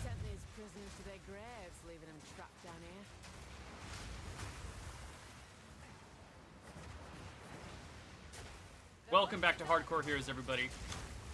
It is still raining when you wake up, but not as hard. It's a much lighter rain. The thunder has abated. Maybe you see some flashes of lightning in the distance and can vaguely hear it. The storm has lessened significantly. That's not the right sound. No, that's Croak about to die sound. Yeah. The sounds of the jungle, forest, are louder today than they were yesterday. They're still somewhat quiet. The air is kind of still. There's a light mist all over everywhere. Right. Let's get going. Okay. Do your nap thing? Yeah, I need to map. I need to nap first so I can get new spells for the day. Okay. So I nap for an hour, and then I'm gonna take new spells. Okay, Maureen has the 6 spears from the goblin to arm the slaves with. So Yep. nap.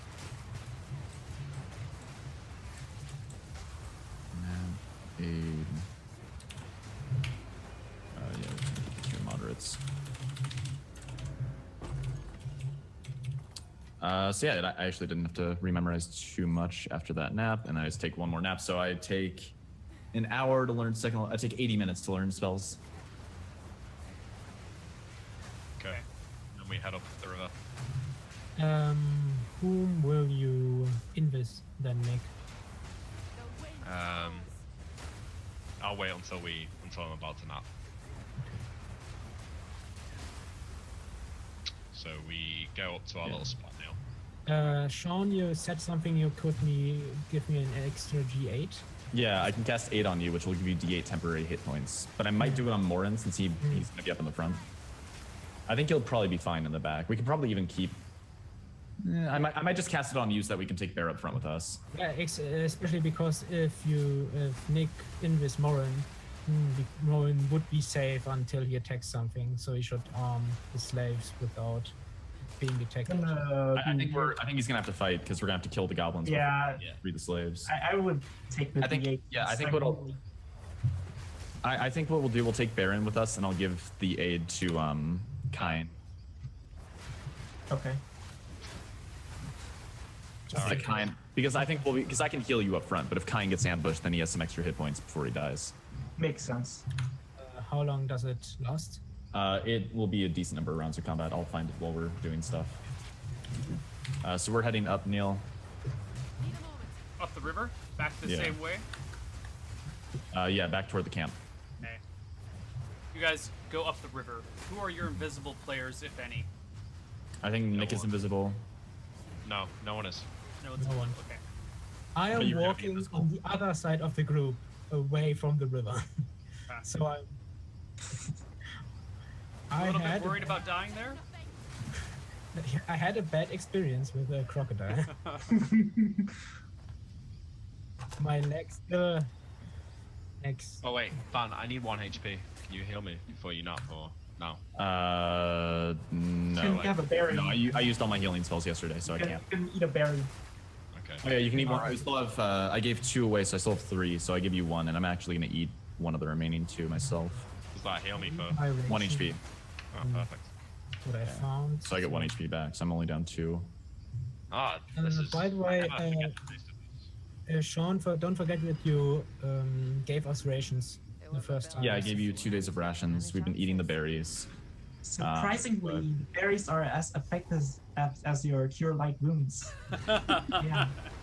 1 HP. Very sadly, is how I would say it. All right. I'm actually You guys down. proceed up the river.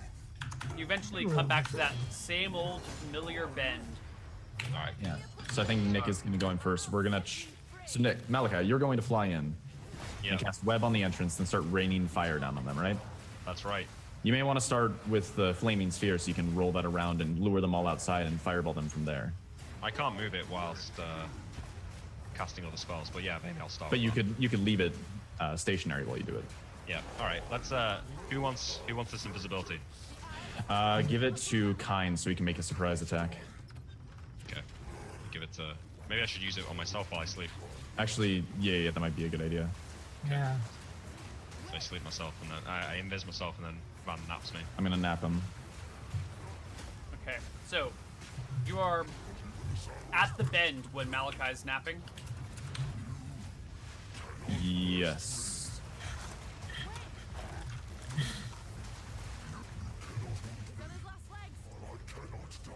Okay. Got a little smoke there.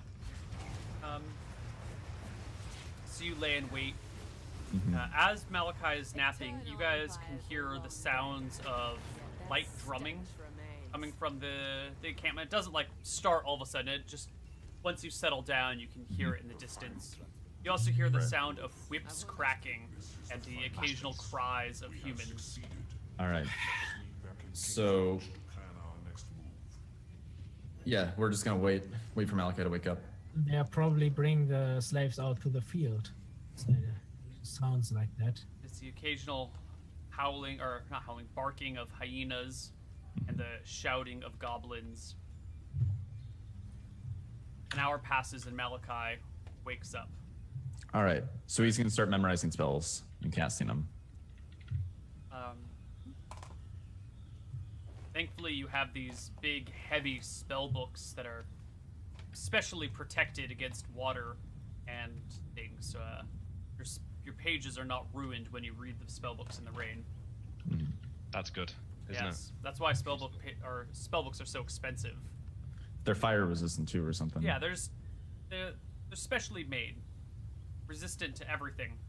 I wish the old D&D books were specially made. I wouldn't have books full of like yellow crumbling pages.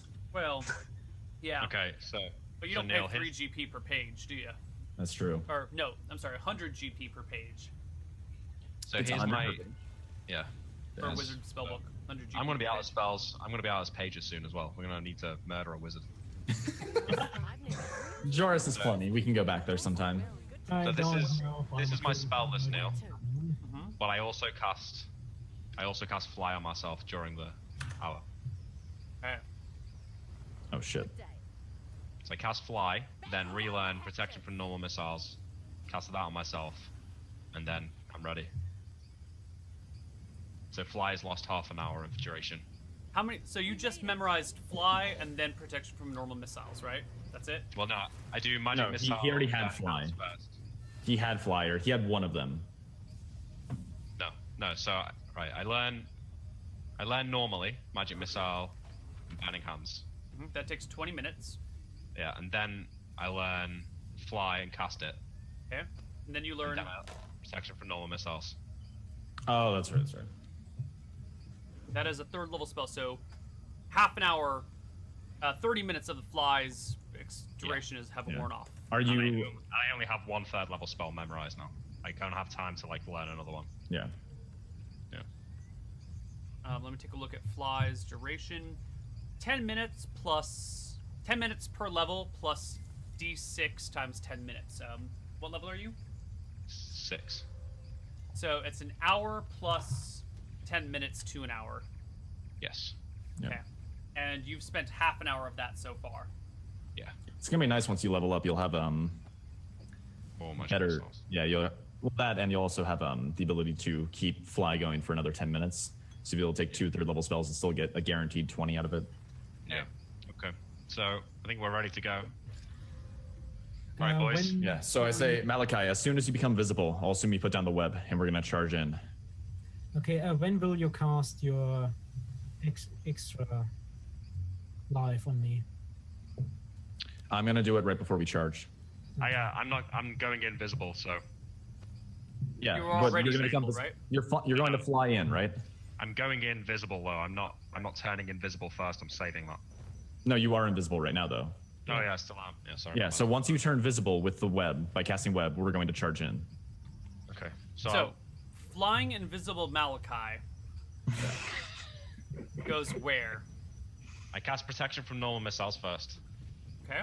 Yeah, and then I'm gonna fly to like, I don't know, like here. In the air, like 30 feet in the air. I didn't see that. Can you do it again? Yeah. Okay, thank you.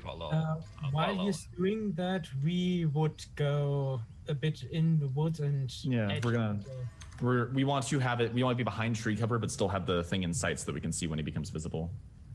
All right, So we'll be like crawling up. We'll probably be like on our we'll probably be like prone, so we're not easily visible. And Bear is with you guys, right? A little ways back, yeah. In fact, it's probably just Van who goes up to keep an eye out and then run back to cast aid so we can all charge in. So do I see from my point, Neil? Do I see the slaves in the field? And Yes. So from your point, you have a much better view of what's going on here. There are 2 fields on both sides. They're equal sized. I'm just a poor drawer. And they both have the same irrigation systems running across them. So it's mimicked on this side too. I'm just not going to draw it all. From up here, you take a moment to survey the camp. You see this is actually a camp is not the right word. This is a village, a proper village, maybe even a town. There is a whole section where there's all these hides stretched out over frames. There's what looks to be a smithy, even. You can hear the sound of a hammer ringing on metal. And you spot that same cage you saw earlier, plus 2 more. They're scattered and kind of spread out over the camp. okay. Is there a high concentration of goblins anywhere? No, there are very few goblins visible right now. You Is spot there an maybe area? 20 humans in the fields being guarded by maybe 15 goblins and a few hyenas. The humans are doing all this backbreaking work. The goblins are... Most of them are sitting down and watching. Some of them are walking around. You cannot see into any of the watchtowers because they all have roofs, so there's no telling how many goblins are there. But the streets are pretty much empty. Do I see, is there like a slum area where there's like loads of tents and stuff really tightly packed? No, they're all pretty well spread out. You do see one building that kind of stands out to you, other than what appears to be the smithy. It's a large yurt, maybe 30 feet across. It's much larger than any of the other buildings. Perfect. All right. So, Yes, Bastion. how many slaves and goblins are on the east side? That is probably important for him to know. What you guys can see are maybe 10 slaves-ish, and a roughly equal number of goblins. So, here we go. Are we... Well, it's too late. You can't tell me now if you want to stop. So, looking around, I think, well, you know, I can't just leave my father here to be enslaved by goblins. So I will cast web using my cloak along the along this gate here. Okay. By the way, there's grass in the past the irrigated fields between the goblins and us. There's like grass and shit like that. Yeah, grass and the big things are cut away. But there's like, I just need grass. That's Oh, your entangle spell will work. Yes. Cool. So, after that, Neil, does web turn me visible? Web will turn you visible. I am just looking for. Web is a 2nd level spell. Yeah, it's twice the area, but I don't think I have stuff to anchor it to that's big enough to make it. Spell covers an area of 8 10 by 10 by 10 cubes. So it's 16 10 by 10 cubes. Oh, it's twice the size? Yeah. Is that what the My book God, says? you could cover the whole street or something. It needs to be anchored between 2 points. So yeah, I mean, if there is like houses and stuff, I'll just like Yeah, web you that could entire just area. web. Yeah, you could web the entire area. Like this. Nice. So 16 10 by 10 by 10 is 160 feet by 10 feet, or I'll do it. like Let's 40 do feet it. by 40 feet? Yeah, let's do it. Let's do 40 by 40. As long as it's enough to You could web So up, clog the entrance, I think, is always really going for. you could also web up the towers, maybe. That would be. Well, Malachi's on his own, so he's got to make these decisions on his own. Okay. Yeah. Okay. You create a 40 by 40 by 10 foot cube of web that covers that entire area. And as then- soon as the spell goes off, you hear you all hear shouts and cries Yeah. from within So the I see cave. him go visible, right? Because I'm like I'm prone watching in. Yes. All right, so I crawl back, I run back, and I say, "We're going in now. Morin, you're going to want to stand back. I'm going to entangle the area, and I don't want you to get stuck in it. Kine, we're going to shoot them. Morin, you be ready to kill anyone who gets through the entangle spells. Some of them are going to slip through. I cascade on Kine, and we start to charge. All right. So where are you casting Entangle, and where are you charging to? Okay, so first let me do the D8. You get 4 extra hit points, Kine. Nice. How long do they last? So I want to, right past the irrigated fields, I want to put down the entangle spell into the grass, so that when the goblins start charging, a bunch of them get stuck in it. So you're talking right here. No. So like we're a little further up, right? Like this is using cardinal directions like north, south, east, west. Correct. So I assume we're a little bit north of that, probably. Let me draw. Right around like here-ish, in terms of height, not necessarily in location. Okay. We're Oh, about but you that want to do it high. on the outside of the field. Yeah, we want to do it to the right of the field, but I can't go right because Got it, that's got where the map ends. What level are you, Isvan? 6. The edge of the forest. Yeah, there's 100 feet from the wall to the forest. The fields Okay. are maybe 60 feet, so there's like 40 feet between the field and the forest. Okay, so that's actually perfect. Actually, no, it's about like, it's probably about, the fields are probably 80 feet wide, so 20 feet between the field and the forest. Okay, so it's going to overlap into the fields a little bit. Good. So I could just, because I'm at the edge, could I just poke behind a tree and shoot and go back into cover? Sure. So what are you shooting at? Am I first? Because longbow is pretty slow. We can go in any order, Yeah, right? actually, you know what? Why don't we roll group initiative? Sure. And let's just do it. Party go against the goblins. Oh, I thought we got surprise. Yeah, you did. But I thought that was Nope. the entangle spell going Yeah, off. we put entangle down, but they get attacks as well. Sure, go ahead and make your shot. How many goblins did you hit with entangle? So nobody's hit with it. It's basically between them and us, so anybody who charges at us gets caught in it. Okay. So Van's just gonna like run out with a longbow drawn, ready to start shooting anybody who tries to charge. All right, so Bastion, you get 2 shots. Okay, I shoot Is anyone with javelin range? I can throw a javelin at.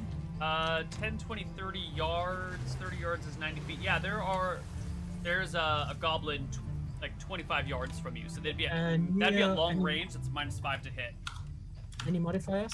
Javelin is 20, 40, 60. Then it is medium range, -2 to hit. No modifiers, Bastion. They're all in short range. +1 for surprise, actually, and 1 for flanking. You both get Okay. +1 for surprise and flanking. Okay, 11 and 6. The 11 is a hit. Okay. 7 damage to one You goblin. drop one of the goblins. Medium range is -3.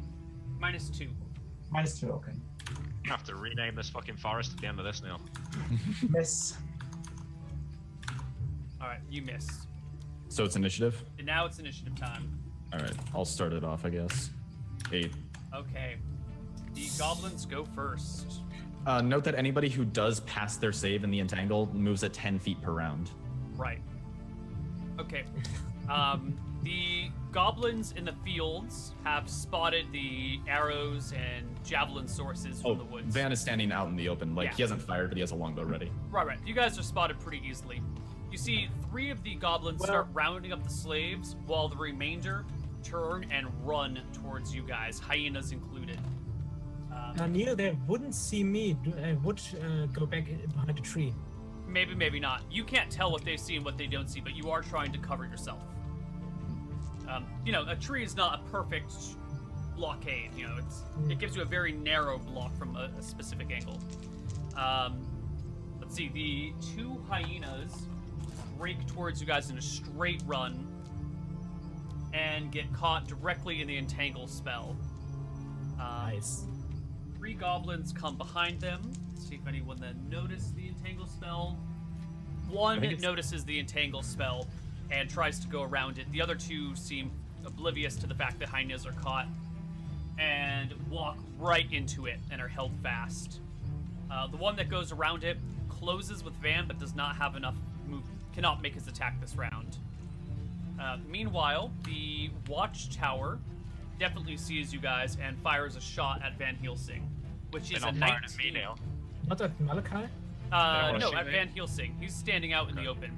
Malachi's Malachi's flying way up flying. in the air. Okay. Van Helsing, you take 2 points of damage. How far out are they in the watchtower? The watchtower is 100 feet. Is that medium range? I think that is short range for short They only bow. can use bows, yeah. I have a longbow. Oh, short bow. It's Yeah, short for bow. It's 100 for a longbow, so I'm pretty sure. Yeah, I think short bow is short range is 50 yards. Short range for longbow is also. Yeah, the longbow should have a bigger range. Yeah, but Longbow, short range is 50 yards, so 150. yeah, longbow short range is 70 yards. Okay. Short bow short range is 50 yards, so you're well within. I have the. Oh, I never updated my bow range when I got the longbow from the short bow. Okay. Longbow for. Are you using flight or sheaf arrows? Sheath. Oh, yeah. Oh, then it should be 50, 100, 170. Yeah. 100. And that's in yards? Yes. All right, I'll convert that to feet later. Yeah, it's 1 to 3. The guy in the watchtower by the water does spot you as well. Morin, are you standing out next to Van Helsing? Yeah. All right, he takes a shot at you. Natural 1 is a miss. Party's turn. All right, so Okay, one of the you guys- goblins ran around and closed the gap. Yes. Okay. I'm gonna say. I will protect the Van Helsing and attack the goblin. Do it. So Van is going to get ready for. Oh, it actually have to be. Do it, Morin. Win it. Hit. Hey. I think you're almost guaranteed to kill him with a D8 +5. plus 5 damage, not plus 3. That was If you roll a 2, he 4. cannot. He cannot live. He cannot live. Oh, no. If you roll a 1. Yeah, okay, he's He dead. could with a max roll. Okay, You so actually rip him to shreds. I mean, what are you Just using, a chop battle the head axe? off. Yeah, a battle axe. You just cut straight down into the chest, splitting him kind of like in 2 pieces that are still hanging on and topples over. So you said there's 3 goblins trying to round up all the slaves. The slaves in the eastern field, yeah. How far away is that? The field is 20 feet from you, but, you know, it's a Okay. big area. Right, so Van's gonna shout, "Slaves, rebel! This is your only chance to escape!" And he's gonna try and fire an arrow. Is there a goblin I could shoot with, like, not firing into melee? Yeah. Or are they all around? Okay, I'm gonna shoot one of the goblins trying to round them up. Make me roll to hit, +2 for back attack. That's +4 then. 12. That is a hit. All right, so They're D8 wearing the equivalent of +1. leather armor. Cool. 3 damage again. The goblin lives. So I will shoot at a goblin that's running them up too. Okay. Same +2 to hit for back attack. 10. You pluck him in the armor, but for no damage. Malachi. All right. I want to fly over the yurt. How big is it? It's about 30 Dimension. feet across. Okay. What's the landscape in the village like? Are people mobilizing or not? Not really yet. It's only been a moment. The drums haven't even begun beating. Do I see? I don't see a goblin king anywhere or a big group of goblins, right? No, there's no obvious goblin king walking around with a big sign. I shall fly over the yurt and drop my flaming sphere on it. I mean, it says the range is 10 yards, but I'll just drop it from overhead and let it crash down. Okay. That sounds right. How high above the ground are you? I mean, like maybe 30 feet above the roof of the, so like 60 feet, and then I'll drop it and then fly up high. Does it disappear if it is out of range? I don't. Oh, let me check, Neil. Does it? I'm I don't checking think it right does. now. I don't think it says it does. And Neil, while he does it, can I take my second shot? No, the goblins go before you. They get their second shots before your second shots. If you are out of range, you cannot move it. It'll just stay in one spot. What's the range? 10 yards. 30 feet. Yeah, alright. Well, how high is this building? Maybe 7 feet tall. You have protection from all missiles, just, yeah. Yeah, so I'll be like 20 feet above it then and drop it and then start like rolling it around the... Okay. You drop this fireball from the sky onto this building. If goblins hadn't noticed you before, they notice you now. My goal is to set this building in like a huge fire as quick as possible. Okay. Nothing's going out. Nick is actually a drone firing a hellfire missile down at the goblin. Malachi Predator drone. Total invulnerability to hurled projected missiles such as bows, arrows, blah blah blah blah blah. Mm-hmm. Wow. Wow. Yeah. Unless you're a It only lasts for a little while. really 10 strong minutes box. per level. So we've got an hour. We got an hour, boys. It's enough time to kill a whole. See, this is why wizards don't get as many spells per day, because theirs are broken as shit. Yeah. All right. So the goblins go. The ones at the end of the round. Does that building go totally up in flames by the end of the round? I'll make some saves after everyone takes their attacks. Okay. The goblins from the 2 towers continue to shoot at Van Helsing and Morin. Van Helsing and Morin. Morin, you get hit again. Natural 20. You got You missed. take 1 point of damage. Oh, okay. I got hit. He was missed. You were missed. Morin was hit. You said I got hit with a You said I took 2 points. You said Van, you take 2 points. No, that was Yeah, we last got hit round. This is second attack. Oh, this round. Okay. He means he got hit again, like from before. Meanwhile, Malachi, you notice the goblins and the 4 other towers have all spotted you, aimed their arrows, and launched at you. What happens? What does it look like? They Matrix style like stop right before you and then just drop to the ground harmlessly. As loud as I can. There are definitely 3 arrows that stop before hitting you and then drop, while 1 missed wide. That must look really intimidating. Yeah. I hope Joris told me the right spell.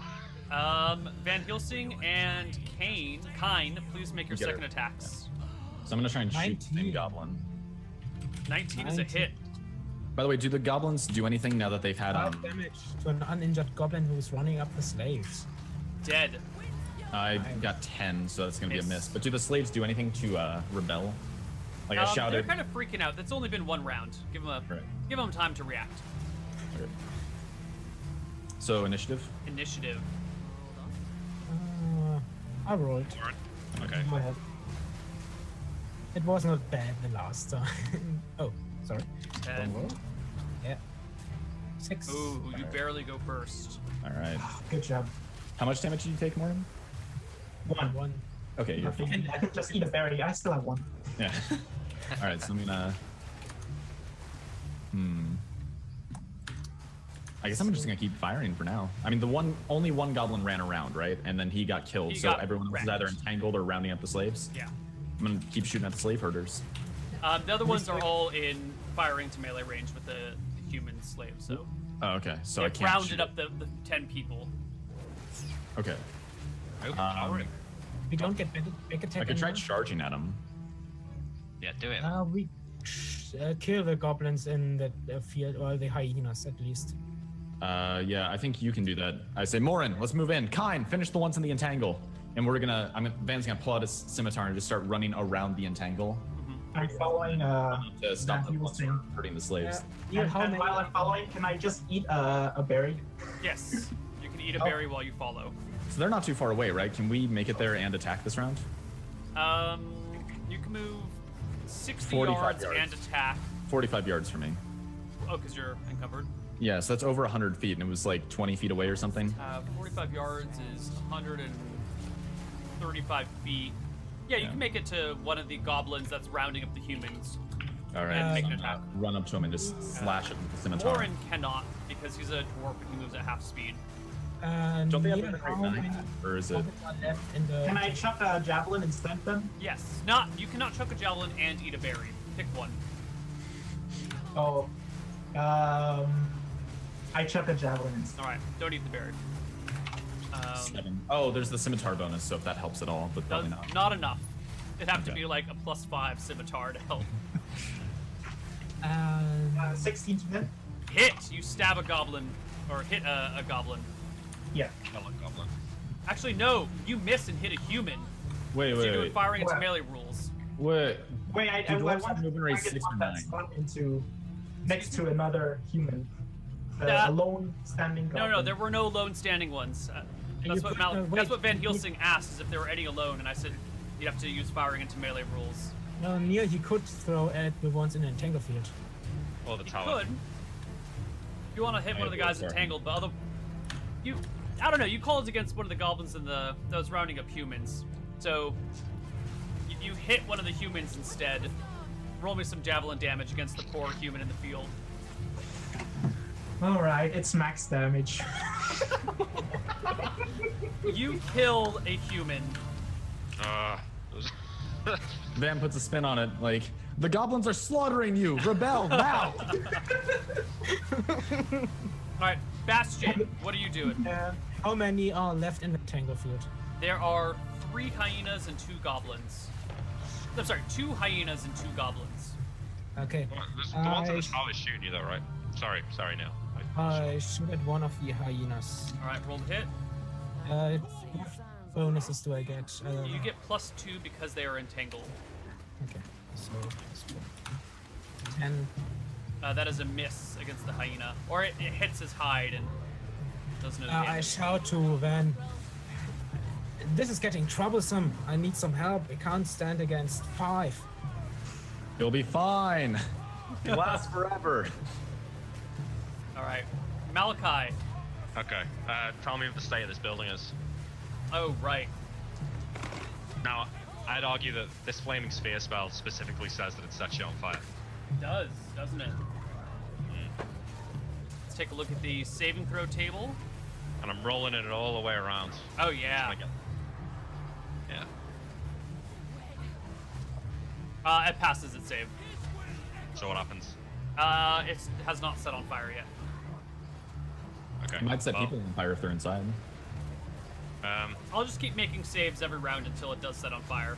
But I the will. saving throw combined with the rain, which gives it a bonus to the save. I should say that the rain gives it a bonus, which makes it pass its save.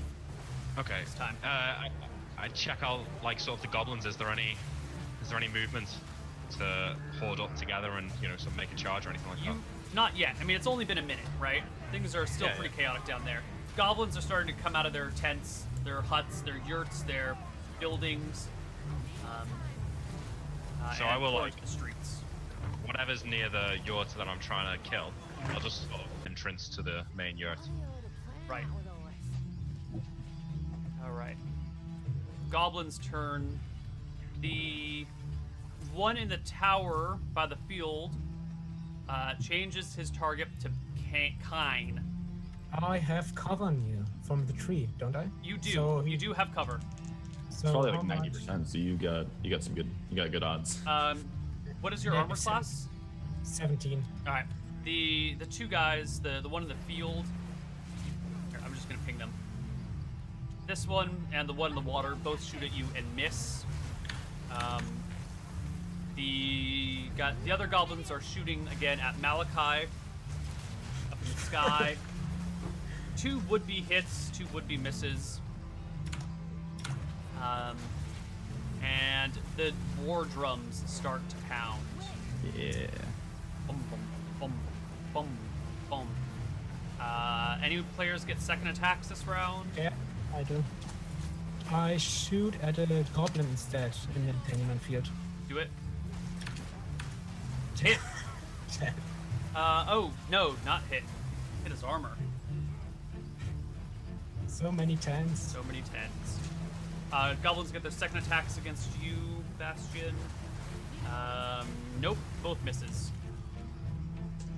And the goblins get second attacks against Flying Malachi, which don't matter. And we roll initiative. Pretty good.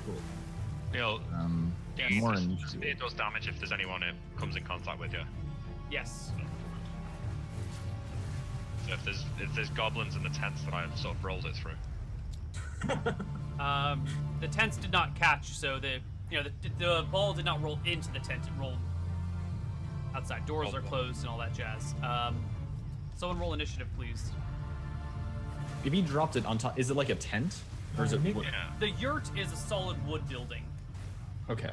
The other things nearby are teepees made out of animal hide. Like a flaming orb, would that just like roll straight through a tarp or something? It might roll through a tarp, but not like an animal hide stretched over wood. Okay. 9 is terrible, Max. Terrible. Yeah, I know. All right. Bastion, you take 2 more attacks. Both are misses.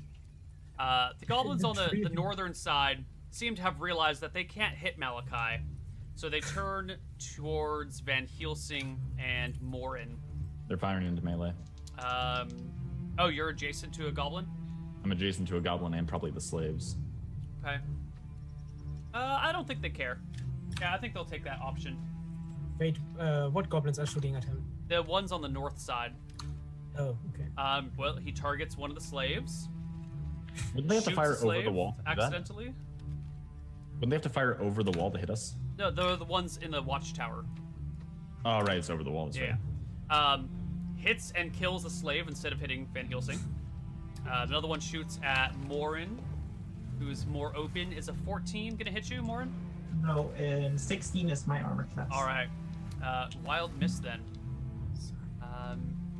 And you said the fireball stops in front of the entrance of the main building. But it does roll around the building, right? You're putting it in circles around the building? The first round I rolled it around, because I assumed I dropped it and it went through the roof, but did that happen? Oh no, it like hit the roof and rolled off the side. Okay, so yeah, around the edge of the building in the first round. Okay, and then just parked in front? The second round, though, because I controlled it, I rolled it around a few of the tents to try and set them on fire, and then left it in front of the building. It's 30 Okay. feet from round, so...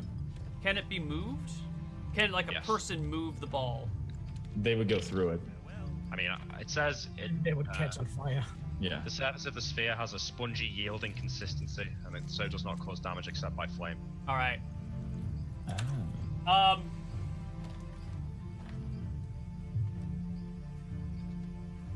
Okay. I'm not sure how to make this check. Roll the goblin's strength. If he touches it, he's taking damage. Oh yeah, he's taking damage. It's 1d4 to come within 5 feet, and then 2d4 to touch. Why don't you roll 2d4 against the goblin who is throwing his entire weight against the sphere to move it out of the way? But he takes 1d4 on the way in as well. You sure he doesn't take just the 2d4? I don't know, because it says if anyone's within 5 feet, they take 1d4. Yeah, I think it's like you take 2d4 if you touch it, but if you're a little bit farther away, you take d4. So I'm gonna just give him the higher damage instead of both. Oh. 4. Alright. The goblin cries out. You might be able to hear his muffled screams as he shoves himself against the flaming sphere, which kind of like slightly moves out of the doorway, and then the goblin starts rolling around in the mud. Then calmly walking out of the yurt behind him are 3 goblins dressed in kind of like bone armor that hangs down from them with various like headdresses covered with feathers and bones of different sorts. They all kind of look identical to Malachi. Okay. They look around. Do any of them spot you? By the way, did the bear, did the dog's not doing anything. Someone control the dog, please. I'll do it. one of you guys can- Whenever our round is up, because we go second, I'll just have him make an attack. Yeah. He's probably killing that goblin. He's probably killing many things. Yeah. Should I give him an attack for last round? Sure, just do double attacks this next round. Okay, sure. Alright, one of them steps out. No. I don't think they'd make it any. No. Alright, they step out, spot you, point, and then the 3 bone armored goblins kind of split into 3 directions. One of them heads north, one of them heads east, one of them heads south. And how do they get past does the goblin roll it far enough to them all to get out? Far enough for. Actually, they should probably all take d4 points of damage. Roll d4. Because he didn't move it that far. He moved it just far enough that they. Does could he roll it escape. separately for each of them since they each have to squeeze by? No, just do 1 for all of them. Convenience, isn't it? Oh, did it roll 1? Yeah. Yeah. Well, if it rolled a 4, you wouldn't have been saying I know. that. If you didn't see it, that's fine. Yeah.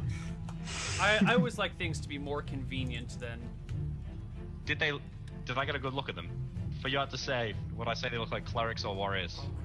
What kind of weapons are they carrying? You don't see any weapons on them at all. Well, that's not true. You see maybe like cudgels or staves.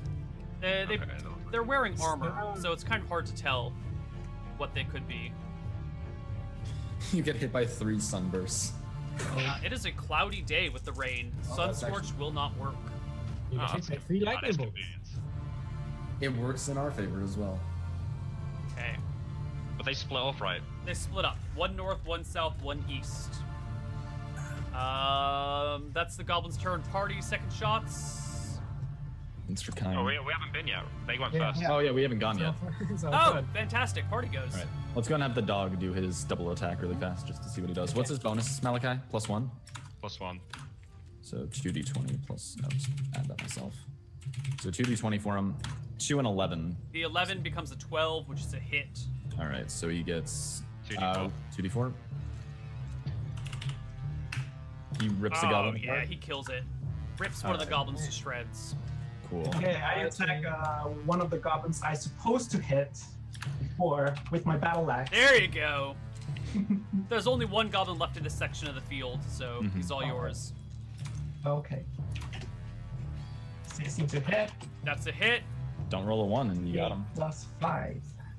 10 damage. You cut the goblin to shreds. Van Helsing. Or Bastion. So I don't care. Someone go. What is left now? The entangled. I know there's the entangled people. Is there anyone else? You see about 10 slaves gathered near the north end of the field. Looking across to the other side of the field, the other field on that north area, you can see what? I don't know why I didn't do this. Have a better Goblin Village map that I didn't bring into game, and I'm not sure why. I guess I didn't expect you guys to be flying around. On this upper side, there are roughly 10 people and 7 goblins with a couple of hyenas gathering the slaves and marching them inside. Well, I shouldn't say marching, but like, hurriedly moving them in. So I think we'll avoid that because we don't want to. I call out to Morin, give them the spears, arm them. So we're gonna start arming the slaves that are down here. We're gonna say, you need to fight with us. This is your only chance to escape. Who the fuck are you? Friends. And then we drop the spears for them. Okay, they grab the spears, and then they ask, "Well, where are the others?" I'm not sure. We still have to kill the rest of the goblins before we can get the rest of you out. There's children in town. That's all I know. No, where's your reinforcements? We have a wizard flying overhead. Do you see him dropping fire on the town? He looks a little stunned, kind of confused as to what's happening, but that should be expected. He's been. I'm saying, did you sail with Jarrett? Who? No, you did not. Do you know any sailors who were recently taken captive? Yeah, there's a whole bunch of them.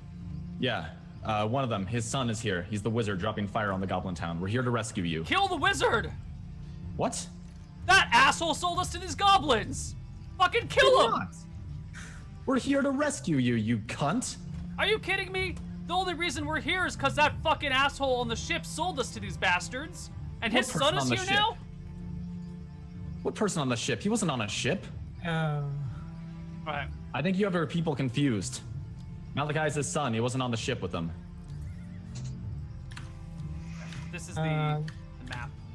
Neil, I take my 2 shots at 2 goblins. Please do. 18 and 8, so 1 hits.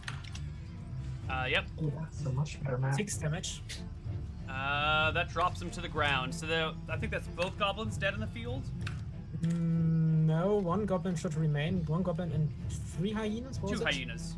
2 hyenas and 3 goblins, I think. So 2 goblins and... No, there were only 2 goblins. One of them ran around and got killed by Morin, so there's 1 goblin thing in. 1 goblin and 2 hyenas. Yeah, that's what I thought. Still has a good while to... Who else is going? Did everyone else go? I haven't been. Malachi, what are you doing? Do I see any... The 3 guys that split up, can I see all 3 of them or not? Yeah, you can more or less track them. One of them has gone into the ship. One of them is at the north end. And the other one has come out towards where the web is. Okay, so the one that's gone to the north, I'll just cast a magic missile on him, and I want to be way up now. You know, max range for magic missile. Roll it. I can't believe that thing didn't burn. Oh, it needs a saving throw this turn. Oh my god! Jesus. This Magic goblin missiles. explodes into giblets. It's like the Baldur's Gate critical where they just explode into pieces. Oh, that's fun to All right. watch.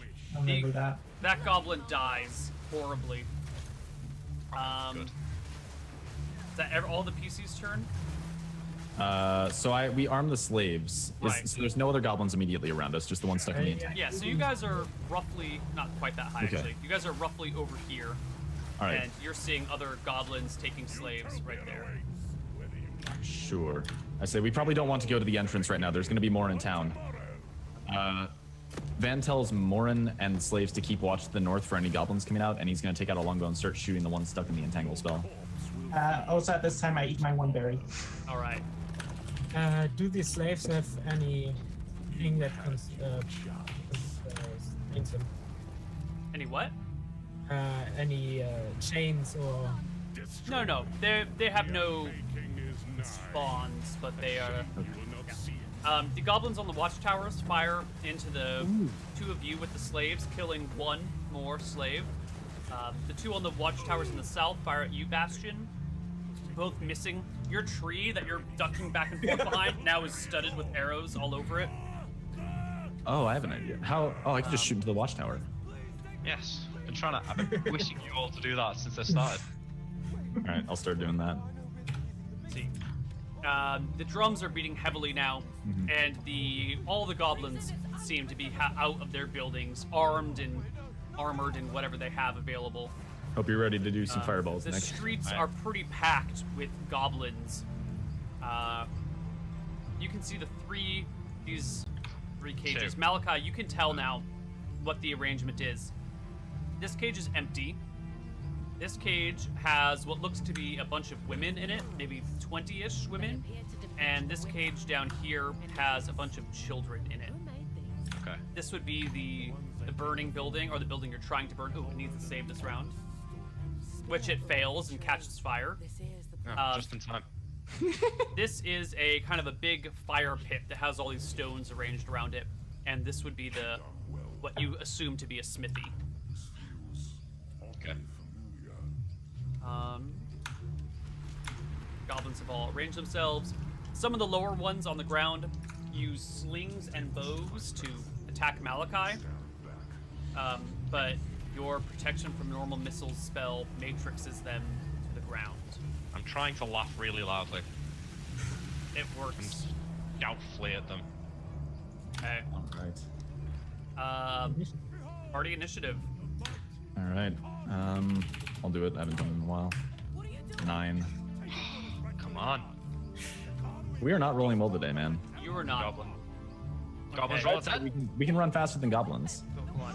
The other goblins got their extra attacks, missed, and Bastion, you did get hit at the end of the last round. I forgot to make the archer's second attacks. You got hit for 2 points of damage. So I still have 2 temporary. Yeah. All right, this round, the archers make 2 shots at Bastion, miss and miss. The archers on the towers make 2 shots at Van Helsing and Van's Morin. facing them now, ready to fire, so probably at me. They are both misses. It's 18, by the way. Right. Now that I'm using the bow. And out from the ship, Malachi, Moron, some of them are wearing chainmail, some of them are wearing like leather with shields. So they are in perfect fireball position. They seem to be some sort of leadership group of goblins. But, you know, the one leading them points towards you as they get outside. And he points and yells at you. Oh, fuck. Wait, no, Neil. I'm Is far he away. I in don't think I can hear him. He used the max range on this magic Yeah, missile. 100 He feet did in fly the air. north. I said max range magic missile. I don't think I can hear him. What is the max range of magic missile? That's 120 yards, isn't it?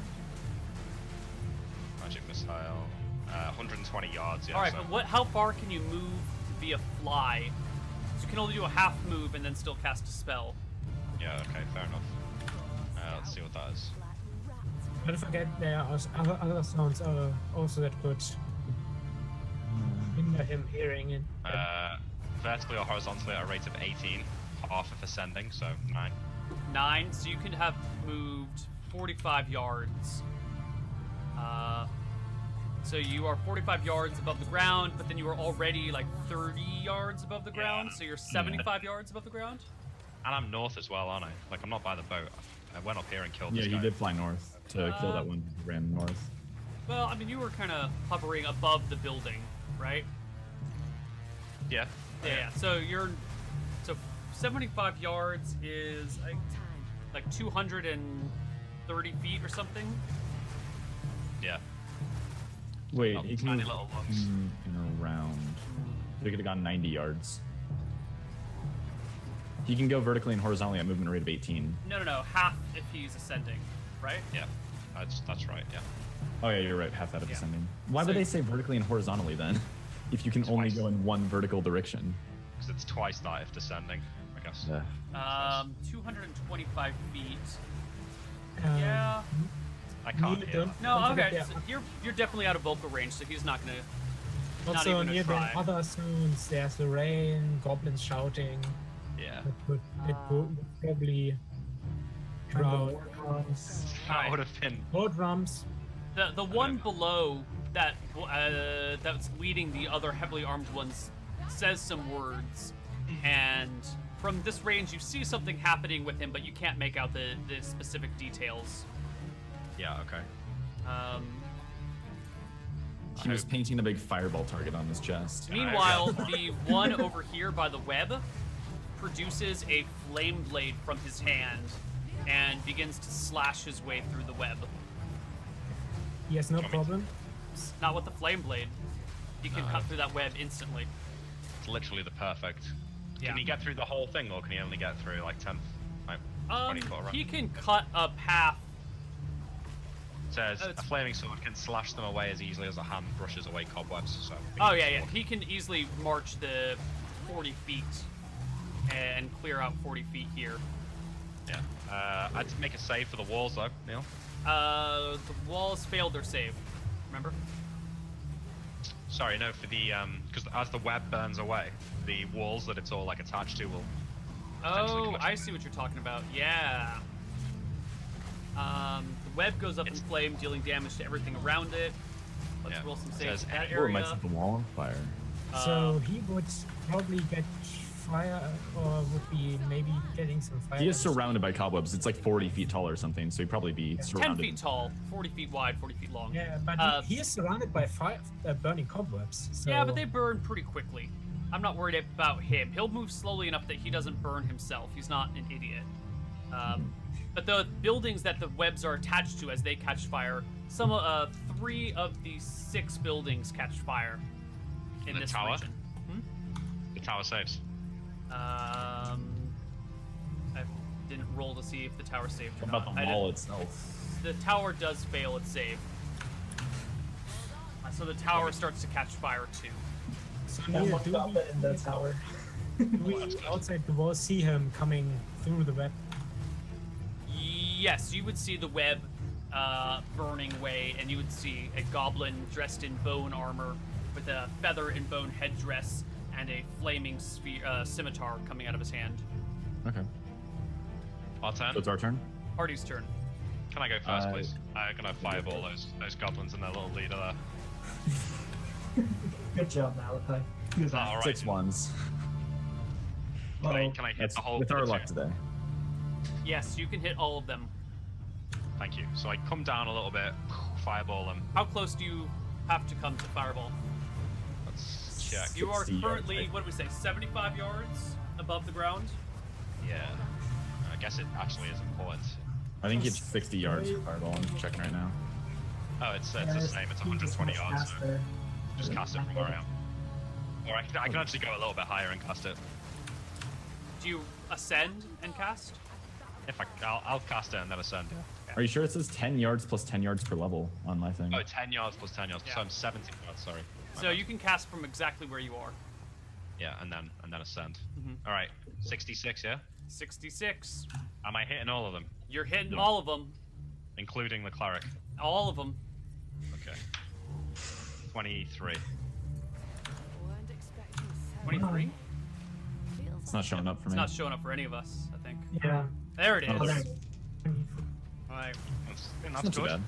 Yeah, I think it's 5 and a 2 cancel, a 6 and a 1 cancel, and then I've got a 5 and a 4, so. Average is a 10.5 on 3d6. Yeah, you're slightly above average. 2 above average, I believe. The cleric burns up. Dies in a horrible ball of fire. And all those little buddies.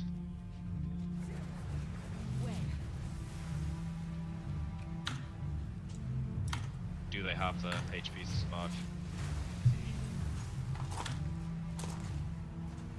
It's gonna be 11 damage on a pass save.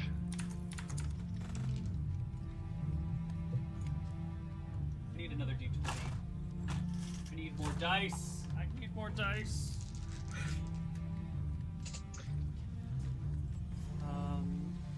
God. Wait, Oh God. The goblins can't live, can they? They're like can, special maybe. goblins. They're special goblins, yeah. Half of 23 is 11. 11. Okay. They've got a path and them roll high. Yeah. Yeah. I think. You could probably easily finish them off. Okay, one of them does live. The fireball hits, explodes in this huge area. Goblins get tossed all around. Their burning corpses land against various buildings.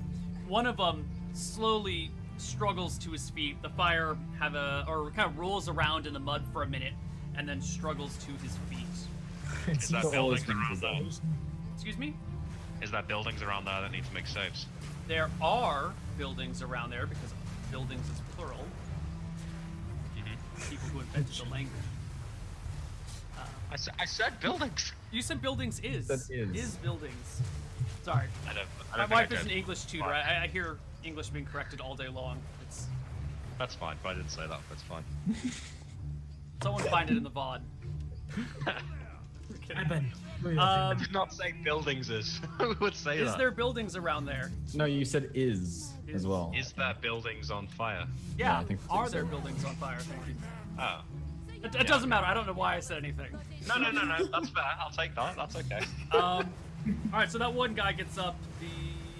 God, there's so many things to keep track of. All right. The one that cut his way. No.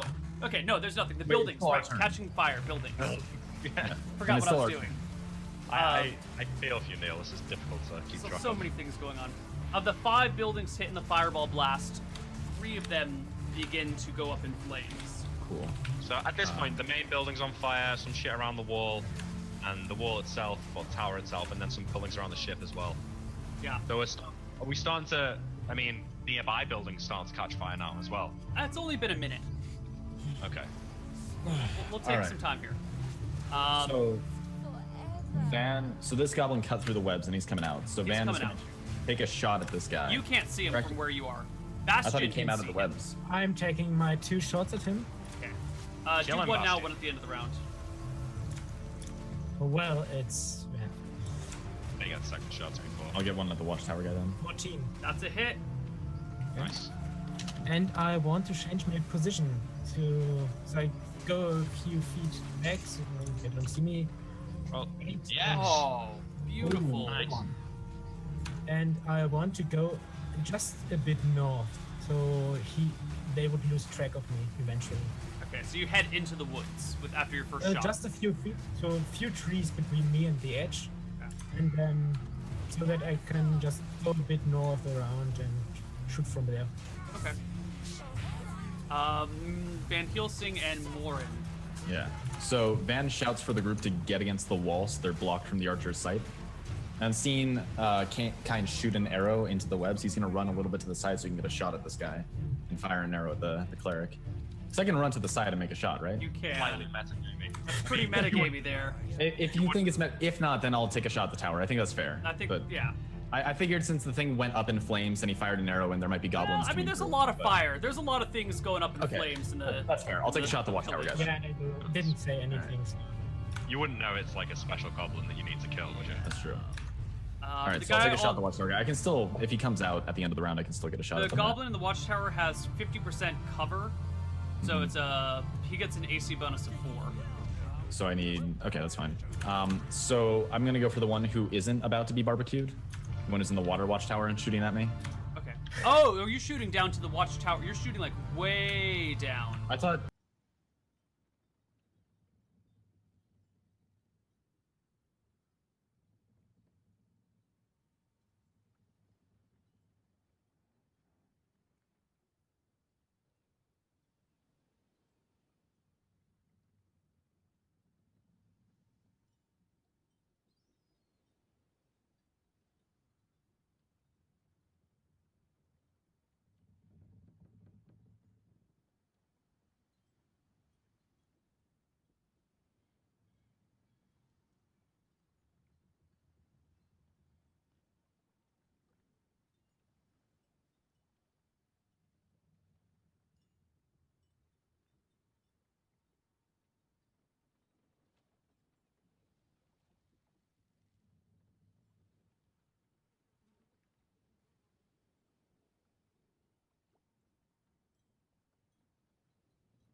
independents and then replace them with loyalists. So why do you guys think that it rained on the 4th of July yesterday? The other day? Oh no, wait. Why Do do you you like think it other rained? Trump supporters think that it was the liberals? No, you're making you're Why did it making an rain? assumption. Because that's how nature works, bruv. And also, it didn't rain that much. I was literally there, and it barely rained. It only rained near the end of the day, right? The beginning of the day, there was no rain at all, no clouds at all. Clouds came right before the rain, and there was a bunch of wind, and then that caused them to have like a determination that like everyone should go inside for a little bit, not to cancel it. And for some reason, a bunch of Trump supporters thought it was like literally liberals that were lying, and manipulating the weather. Okay. So Do you believe that? Do you think liberals were manipulating the weather? well, I don't know what they're capable of, to be honest. What? Wait, you're serious, right? You're not trolling. What do you mean you don't know what they're capable of? You think liberals have the ability to control the weather, sir? In the country, I'm not kidding. Have you ever seen them? You've never walked down the street and passed a liberal, and they got that scowl on their face. Oh, he's been talking to Dave Rubin. Wait. You guys gotta be trolling me right now. I do know about the marketplace of ideas. I do. I have a lot of ideas too. I have a lot of ideas. Yeah, dumb ones. Can I ask a question? Go ahead. Well, actually, more so, I want to make a statement, and then I want to ask a question. If you see a nice Ferrari, would you take it for a test drive? That's my statement. Yes, Here's I my use that question. in- Tim. Go ahead. Tim, here's my question, Tim. Do you remember saying, I if know you see exactly a nice what Ferrari, this would you is take in it for a reference test to. drive? And if so, Yes. what was that statement in reference to? Giving taking daddy for a spin. I don't understand how you liberals even can sit here and pretend. What does This that is mean, why we- Tim? This is why we can't Tim? handle you, because you Hey, don't have Tim? common sense. Hey Tim, what does that mean? That you want to take Daddy for a spin? I would let daddy crack. Inekora has spoken. You are worthy. Well, seriously, to our ancestors, this that which I already know to is be why you've never been to mega Republican towns, have you? You've never seen us out. No, Do I you just know how? wait, Dean. You gotta respond. Please, is this guy trolling? He's got to be trolling. I speak for Republicans in this country. You're a I'm telling you, troglodyte. I'm telling you, we call him You're- daddy. You're actually a troglodyte. Holy smoke! Thank you. I actually take that as a compliment. I'm sure you don't even know what that means. Some type of troll species. Okay, Tim, I'm not taking you serious anymore. Have a good rest of your day. I was talking about a literal troll. Yeah, there's no way that person's real. There's no way. I can't fathom. Well, listen, I came in to bring Jane, and it doesn't look like Jane is joining. If you happen to see a woman hop inside of the queue by the name of Jane, you should add him up. I'm gonna go ahead and drop down. Hope you have a good rest of your stream, Mr. Parker. Good to see you, Santana. For everybody watching, have a good rest of your night. Goodbye. Yeah, I'm gonna take off as well. Appreciate you having me up. Also, if you want he's not good, but because he's incompetent. But Kev, whatever the guy's name is, I don't know if you debated him. Add him up. Never. I don't know who it is. Oh, he sucks because he's not that smart. But you know, you'll have fun. Alrighty, well, I'll see you, bro. I'll see you later. Oh, thank you, Santana. You're a Trump supporter? Shut That was pretty nice, bro. You're a Trump supporter? Yeah. Okay, well, for everyone who's joining in right now, if you're on YouTube, make sure that thumbs up. If you're on TikTok, tap that screen, everybody. I hope get out to more people. We're going to continue on the debates for today. Make sure you're followed if you haven't already. Alrighty, why do you support Trump? Well, a big reason actually just came up today. You know why? What? He revoked the red card for Folarin Balogun. You know who that is? No. Of course you don't. He's on the Team US safe. Okay. All right. Why do you support Trump? That's what I just said. No, tell me an actual reason.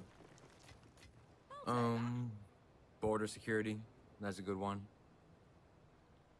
Okay, border security. Okay, so can you tell me? He made the border much more secure. Okay. From Can you Biden's name administration. one benefit that's had on our society? Well, did he or did he not? Just say yes or no. I would say that he did provide more border security, but I would say that it was at a negative implication because it's in violation of constitutionally protected rights. Can you be more specific? Yeah, How like did that they happen? violated due process rights. Mm-hmm. You want me to tell you how that's a good thing and how it affected our lives? Yeah, explain to me how violating the Constitution and undermining people's due process rights is good. No, how border security improved our lives. You said that Border before. security improved the lives. Okay, so Like our lives, like American lives. yeah, how has it made our lives better? Safety. Safety. Okay. So so you think that this country is more safe because Donald Trump is in the position of presidency? I did not say that at all. I said border security made us more safe. I understand, but you're saying that Yeah. Trump did more border security, which would have made us more safe. So I'm asking, do you think that with Trump in office, that we are safer in the country, comparative to Democrats being in office? I think you're twisting my words, bro. I asked you a question, sir. Can you stop twisting my words, bro? Come on. I asked you a I question. don't play that game, bro. Even Satana knows that. I'm sorry that me asking you a question hurt your feelings. Are you okay, you snowflake? Hey, and can you stop with the insults too, bro? No. I didn't call you a single insult yet, bro. Let's be respectful here. Don't care. Would you like to hurry up Why and not? answer the questions or talk to me, or do you want me to move on to the next person? Repeat that question, buddy. Come on. So, I asked you either to name something that Donald Trump's done to make the country better, explain how Donald Trump's border security has made the country better in any meaningful way, right? Or you could explain how Donald Trump has made conditions safer in the country. I just said border security, lower encounters, lower people trying to come in. I just said that. Are you even listening to me, bro? Come on. Yeah, I already responded to that. I asked you, how did border security make the country better off? Less undocumented people are coming in. That You just overall repeated the makes it same more claim. What are you talking about, bro? I just that makes our country more secure and more safe. What are you talking about? Okay, so you said it makes us more safe. I asked you, how has it made us Yes. more safe? Trafficking. Okay, so you think that we're holding Yeah. more individuals accountable for trafficking within the country? No, it's just more secure, so less people can get trafficked and drugs. Okay, so you think that Trump reduces trafficking as opposed to the Democrats? With his border security, it has more prior to the last administration. Yeah. And I'm just asking a question for clarification. Overall, do you I think feel that like Donald you say Trump... this to trick people, bro. You're just That's tricking okay. people. Overall, do you think Donald Trump is better for addressing trafficking? From the southern border, yes. Only from the southern border, not overall? I'm just talking about the border security from Why the can't southern you border. answer Yeah. any of my questions or talk to me? I am right now. You're not. I'm asking you a very direct question, and you're purposefully not answering the question. If you don't want to have a conversation with me, you could just leave. I just said yes, buddy. Come on. No, I didn't get a response. What was my question, sir? Has Trump, President Trump, decreased the amount of trafficking and Overall, yeah. Overall, yes. Okay. Okay. So as opposed to Democrats, so then how do you feel As about the opposed fact? to the last administration. Yeah. How do you feel about the Yes. fact that he purposefully has prevented the release of the Epstein files? Do you think Oh that's my holding people God, accountable bro. for trafficking? Oh my God, bro. I'm just hearing. I'm asking what your thoughts are. You're just pivoting, bro. I'm talking about the border, bro, and you're talking about the Epstein files now. Like, what are you doing? You said you have this goal, right? When you're voting for border policy as to why you support Trump, and that's specifically to hold people accountable for committing trafficking. Okay, if that is a goal that you Okay. have, is to hold people accountable for committing trafficking. I'm simply just asking you, how do you feel about Donald Trump undermining this goal of yours in one of the most blatant ways you could possibly point to? Okay, but from my point of view, you do see how committing trafficking. I'm just asking you a basic question. How do you feel about Donald Trump not preventing the release of all the Epstein files? Because that is holding people accountable, or not holding people accountable for committing trafficking, correct? Not good. Not good. Not good. I don't feel good about that. So do you think that Donald Trump's intention with implementing his border security policy is to reduce the level of trafficking? Yeah, and overall to protect Americans. If you think that that's his goal, is overall to protect Americans and to hold people accountable for trafficking, then why did he not release all of the Epstein files? Simple question. Dude, I just said, yo, you're pivoting, bro. I just said that the border. This is not a pivot. I'm sorry that you're just genuinely disengaged with the point. You're disengaging, talking about the Epstein files, but I'm talking about the border. You're conceding, bro. You're conceding to the point. There is no concession. I've simply just. Yes, there is. No, you're pivoting. That's a huge pivot. You're going from the border to the Epstein files, but that's a huge pivot. You're just losing, bro. I explained. Can we debate about I think the you're border, purposefully. I think you're purposefully trying to not understand what I'm saying, to try to pivot away from the point that I'm making. Because I explained the relevance. I said, why do you think that Donald Trump's goals for addressing border security specifically would be the limiting of trafficking if he has not prevented the release of the Epstein files, which cares that he doesn't care at all about preventing the release of the Epstein files. I mean about getting the Epstein files released and the justice for the survivors. On your words, bro. You're losing. You know you're losing. Is that really your best argument? That's adorable. That's adorable. That's your best argument. Your best argument is to say that I'm misspeaking. Mumbling, no. Not misspeaking, bro. Come on. No, I misspoke. You mumbled. No, I misspoke. I literally heard you mumble. What are you talking about? Because I was misspeaking. Exactly, you mumbled. Is that supposed to be an own? Yeah. Is that really the best you have in this conversation?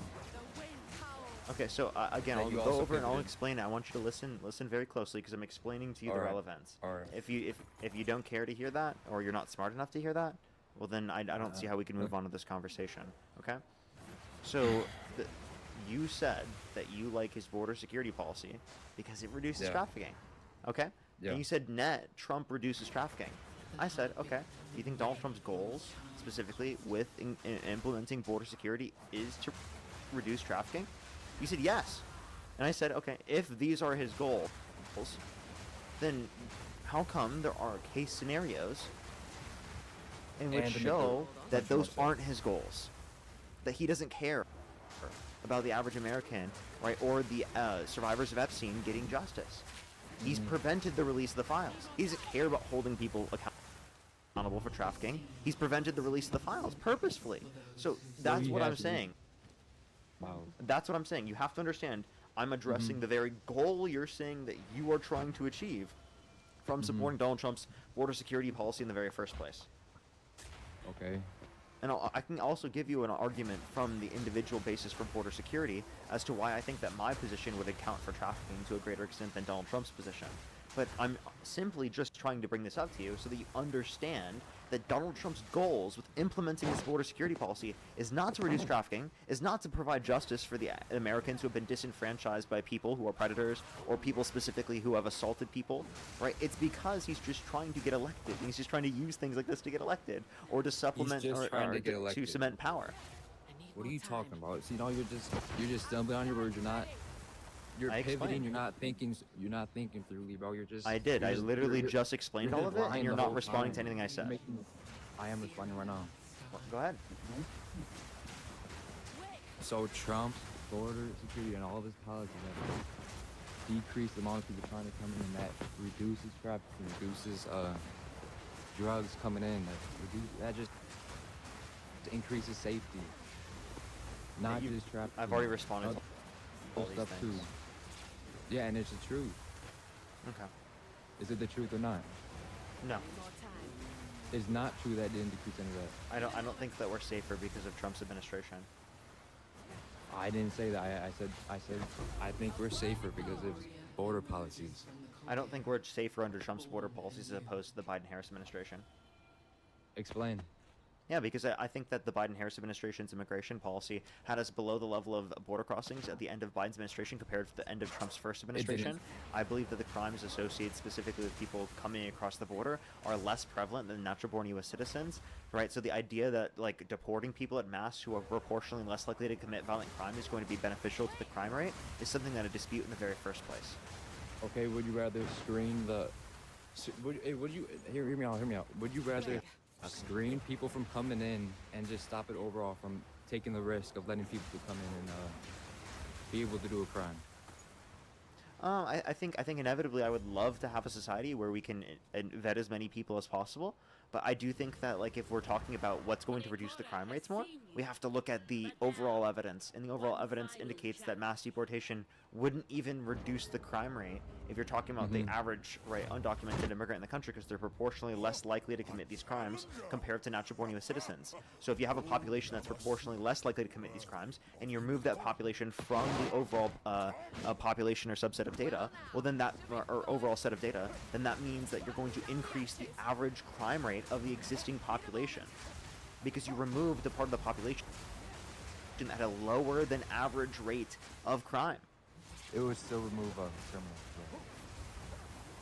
Okay, I'm just gonna kick you. You're not smart enough to have a conversation. So the next person, only do send a guest request if you're a Trump supporter above the age of 18. We are just looking for debates. Let's go to the next person. Only do send a guest request if you're a Trump supporter above the age of 18.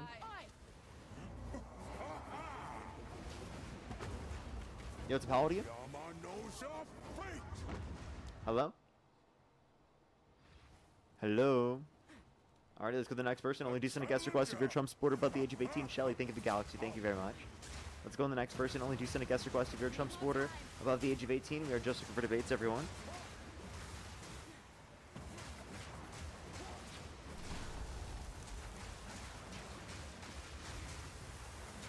Alright, let's get this next person up here. If you're on YouTube, hit that thumbs up. If you're on TikTok, tap that screen. It'll help get it out to more people, as always. Yeah, we never saw Jane. Apparently she was supposed to join us, but she never joined. Yo, what's up? How old are you? Rainy, think of the galaxy. How old are you? Okay, let's go to the next person. Only do send a guest request if you're a Trump supporter above the age of 18. We are just looking for debates. Yo, what's up? How old are you? Only do send a guest request if you're a Trump supporter above the age of 18, everybody. We are just looking for debates. Do give us a second to get some people up here. Do I have your permission to troll Dean? Don't troll me or Dean. Please don't. Only send a guest request if you're a Trump supporter above the age of 18. We are just looking for debates. Yo, what's up? How old are you? Yo, what's up, Parker? I'm 20. I'm 20. And if the election were held today, Harris versus Trump, who would you rather vote for? I would say this. Okay, I think they're trolling, so let's just go to the next person. Only do send a guest request if you're a Trump supporter above the age of 18, everybody. We are just looking for debates.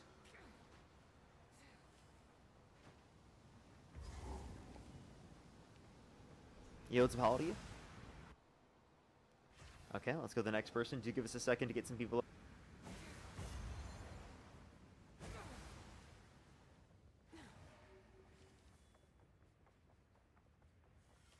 Step forward. You may the mother of death. You will one day be welcome. Inekorda invites you to fight in our trial of the ancestors, to test yourself to your absolute limits. But now is not that time. When the time comes, you will know.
too.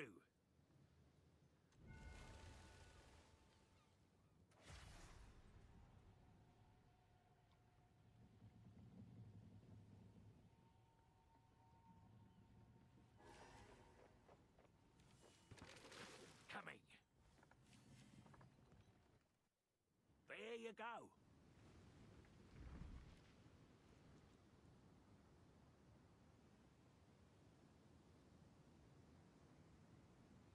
Something's not right. Not right at all. Blood fever. Madness. Blimey. Please, do whatever you can to save Makoru.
Spirit's breath. Am I too late?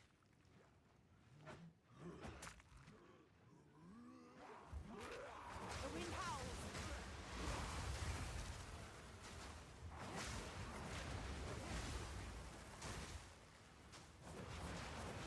Hold on! I've gotten mad with blood fever.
Avokai might be off his rocker, but aye, he's strong. Hold on. No more pain.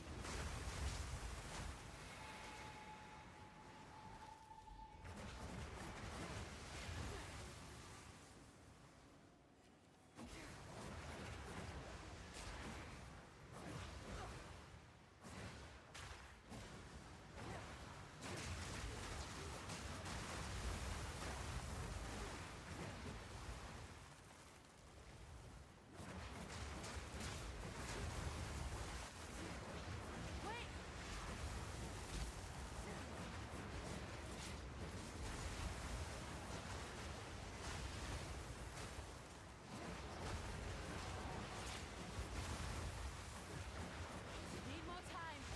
Reckon I'll find the answers I need down there.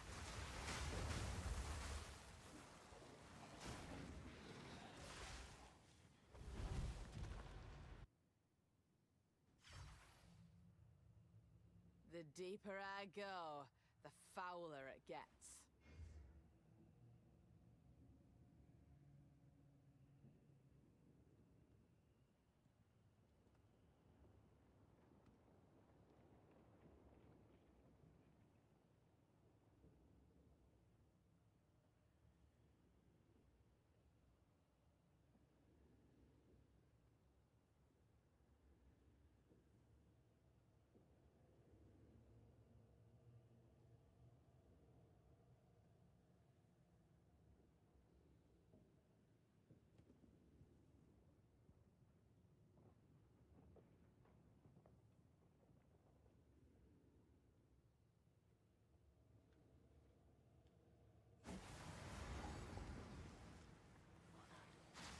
The eye of the storm.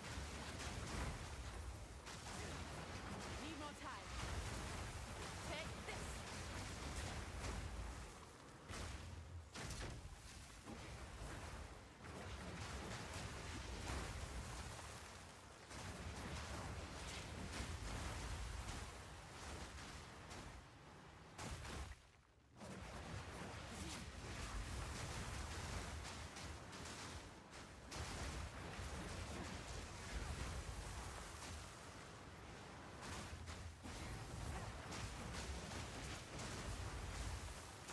That was almost a challenge.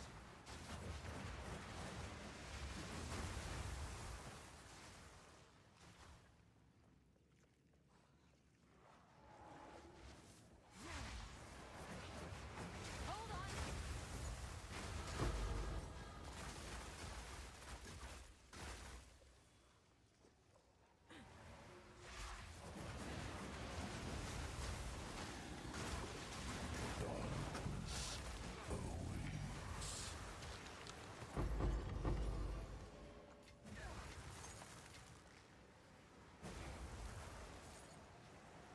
Pack's full.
This ain't the work of a warrior.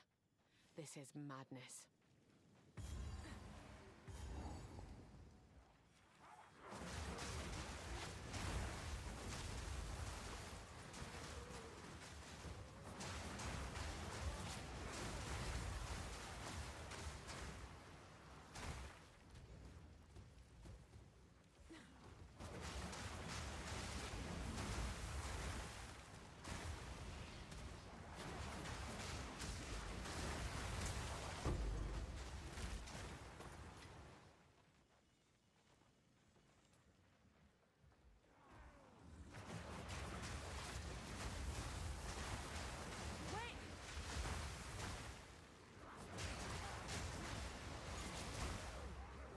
No more pain!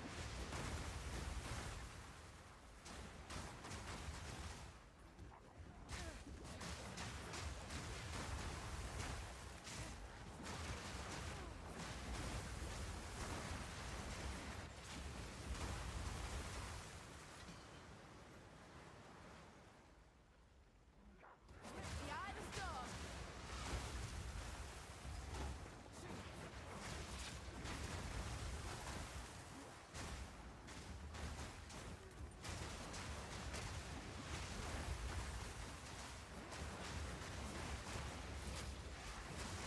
A clean kill!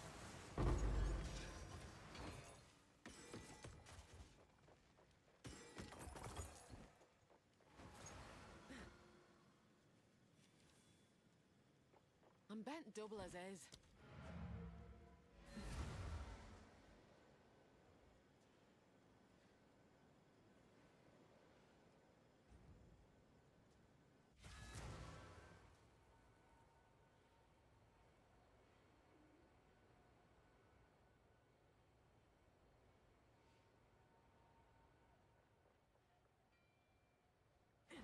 Welcome. Oh my.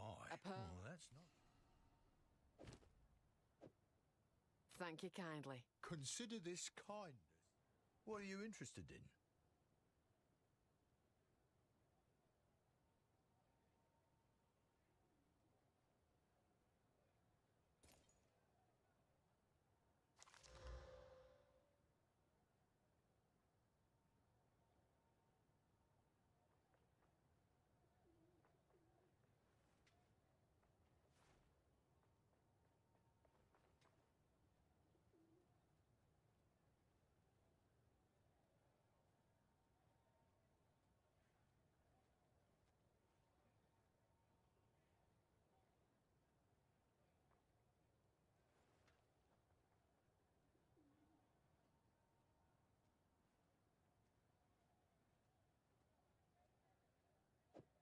It's always nice doing business with you.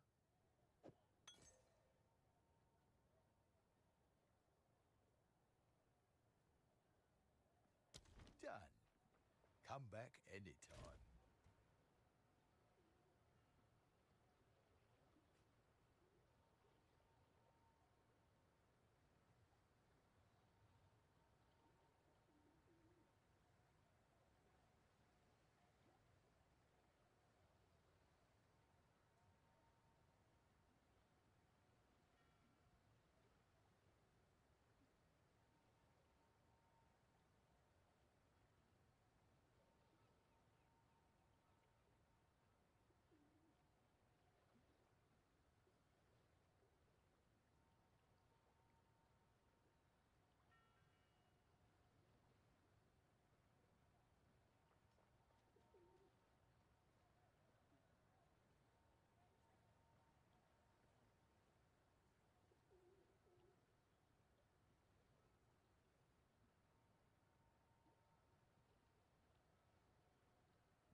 can't find something, I can order most things in, you know.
There's 3.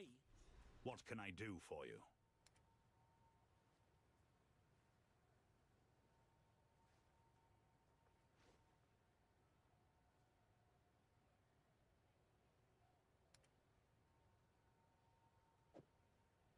A fine weapon.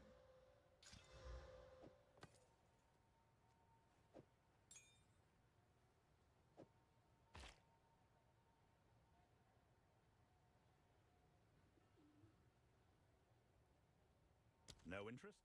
Farewell.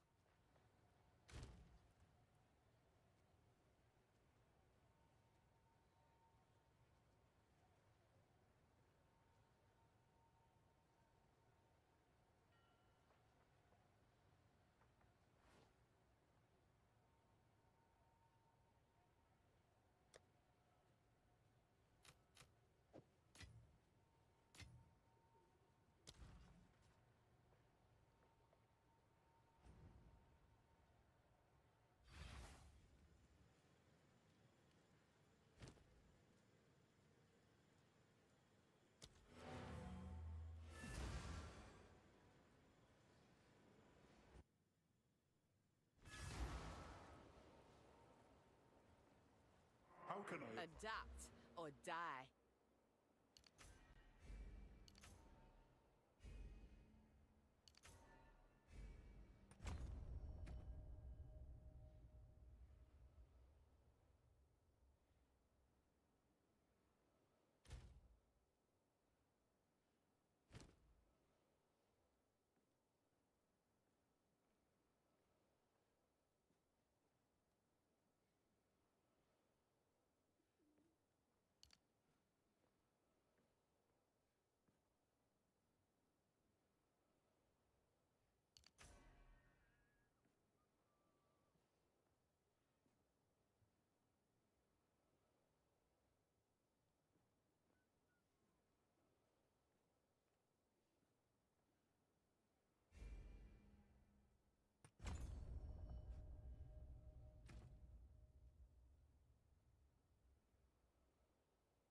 interfering with things they don't understand.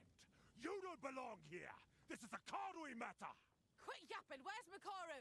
As we speak, the ancestors heal her. Enough! The time for talk is over. You got that right. Let's finish this.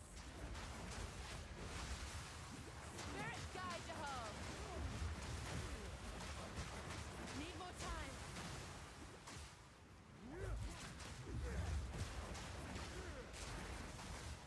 The way is clear.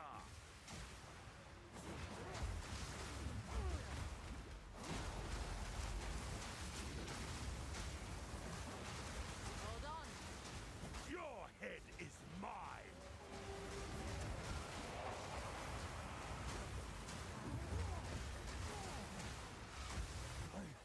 I must be stronger.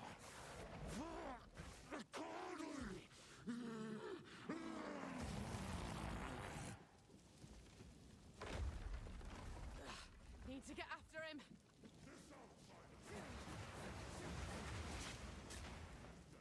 Let them know the might of the Karui.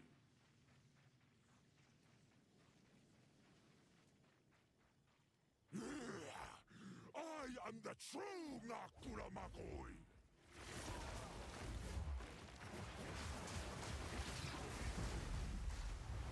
Weakness Need a moment. becomes you. Wind's fury. Remember this day, if you survive.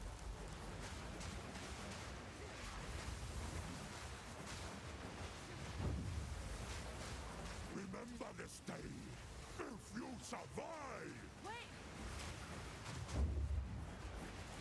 Lend me your strength, Tokuhama. Hold on. This is not the way. What?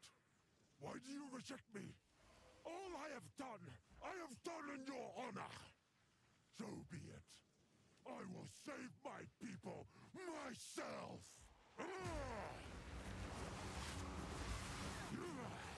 Hold on.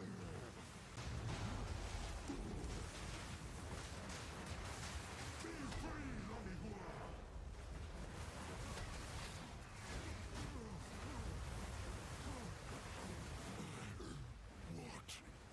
What have I done? I need a moment to prepare.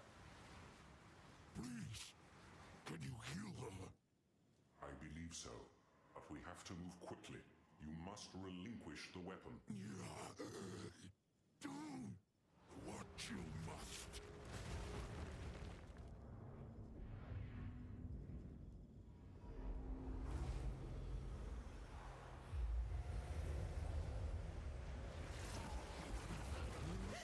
Father!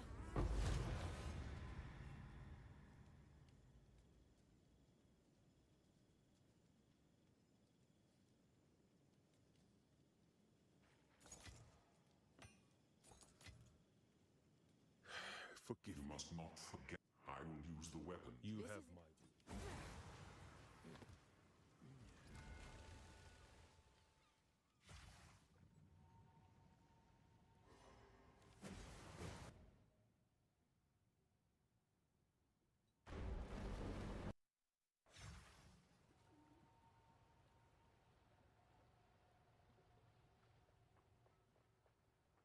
Now, As Really? it sufficed.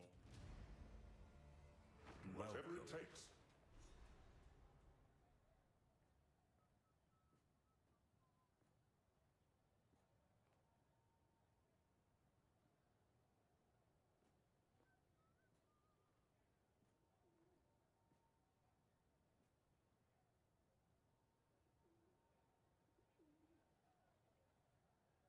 Take your time.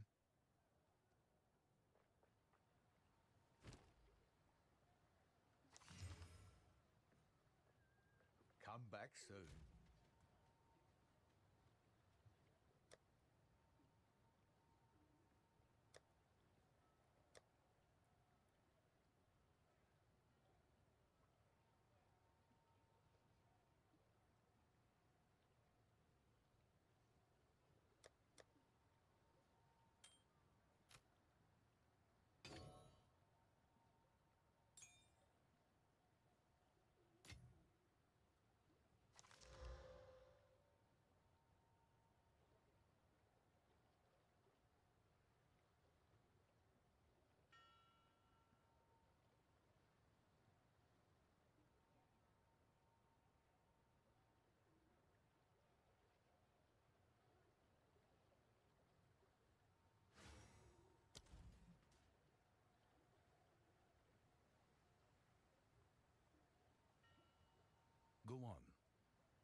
The map as promised. Well, there you've clearly know my this weapon. As we will not show your strength. Wait, what do you? Is that please? The Tavakai can get.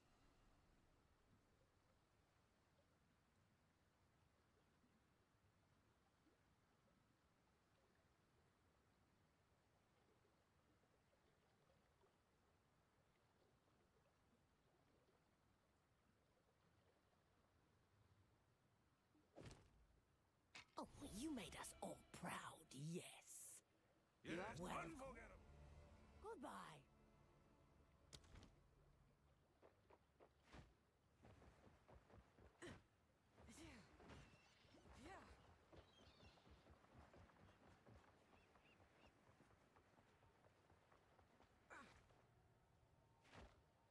What can I do for you? Let's deal. Impeccable offerings.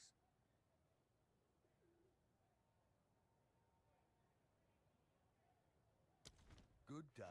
Until next time. How can I advise you? Let us seek out Doriani's reserves.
I have a buyer.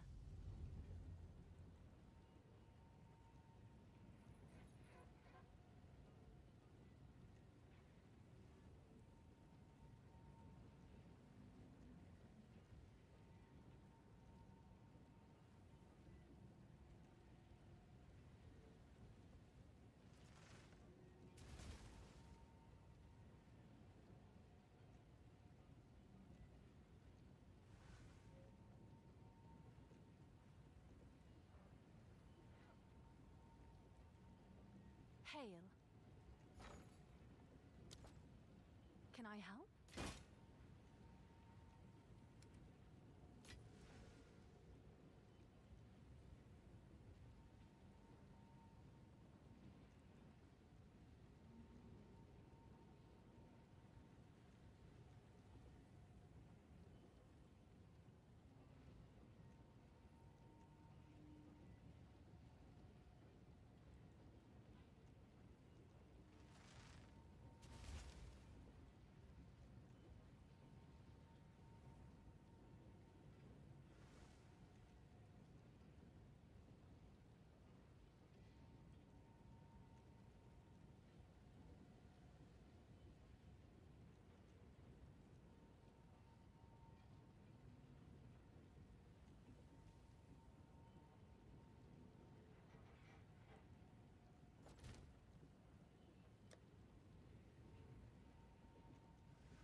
you proud.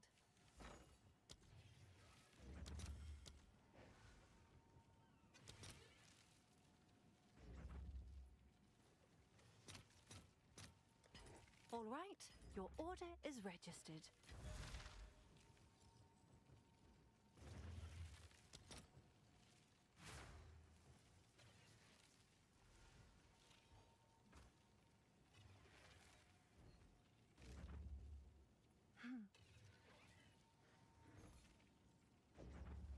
Oh, nice choice.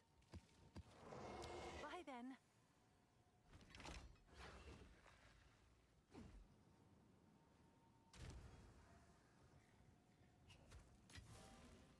It's your lucky day.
escape.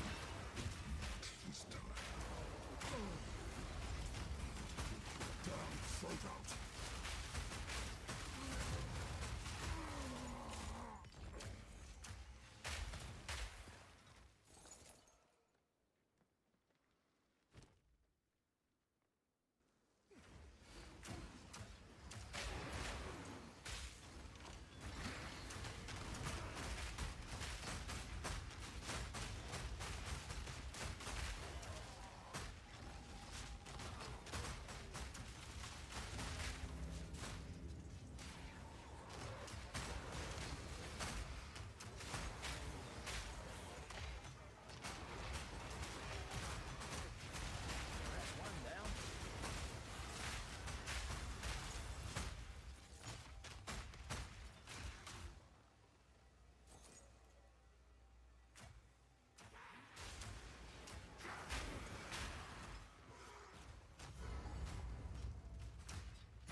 not so stingy after all.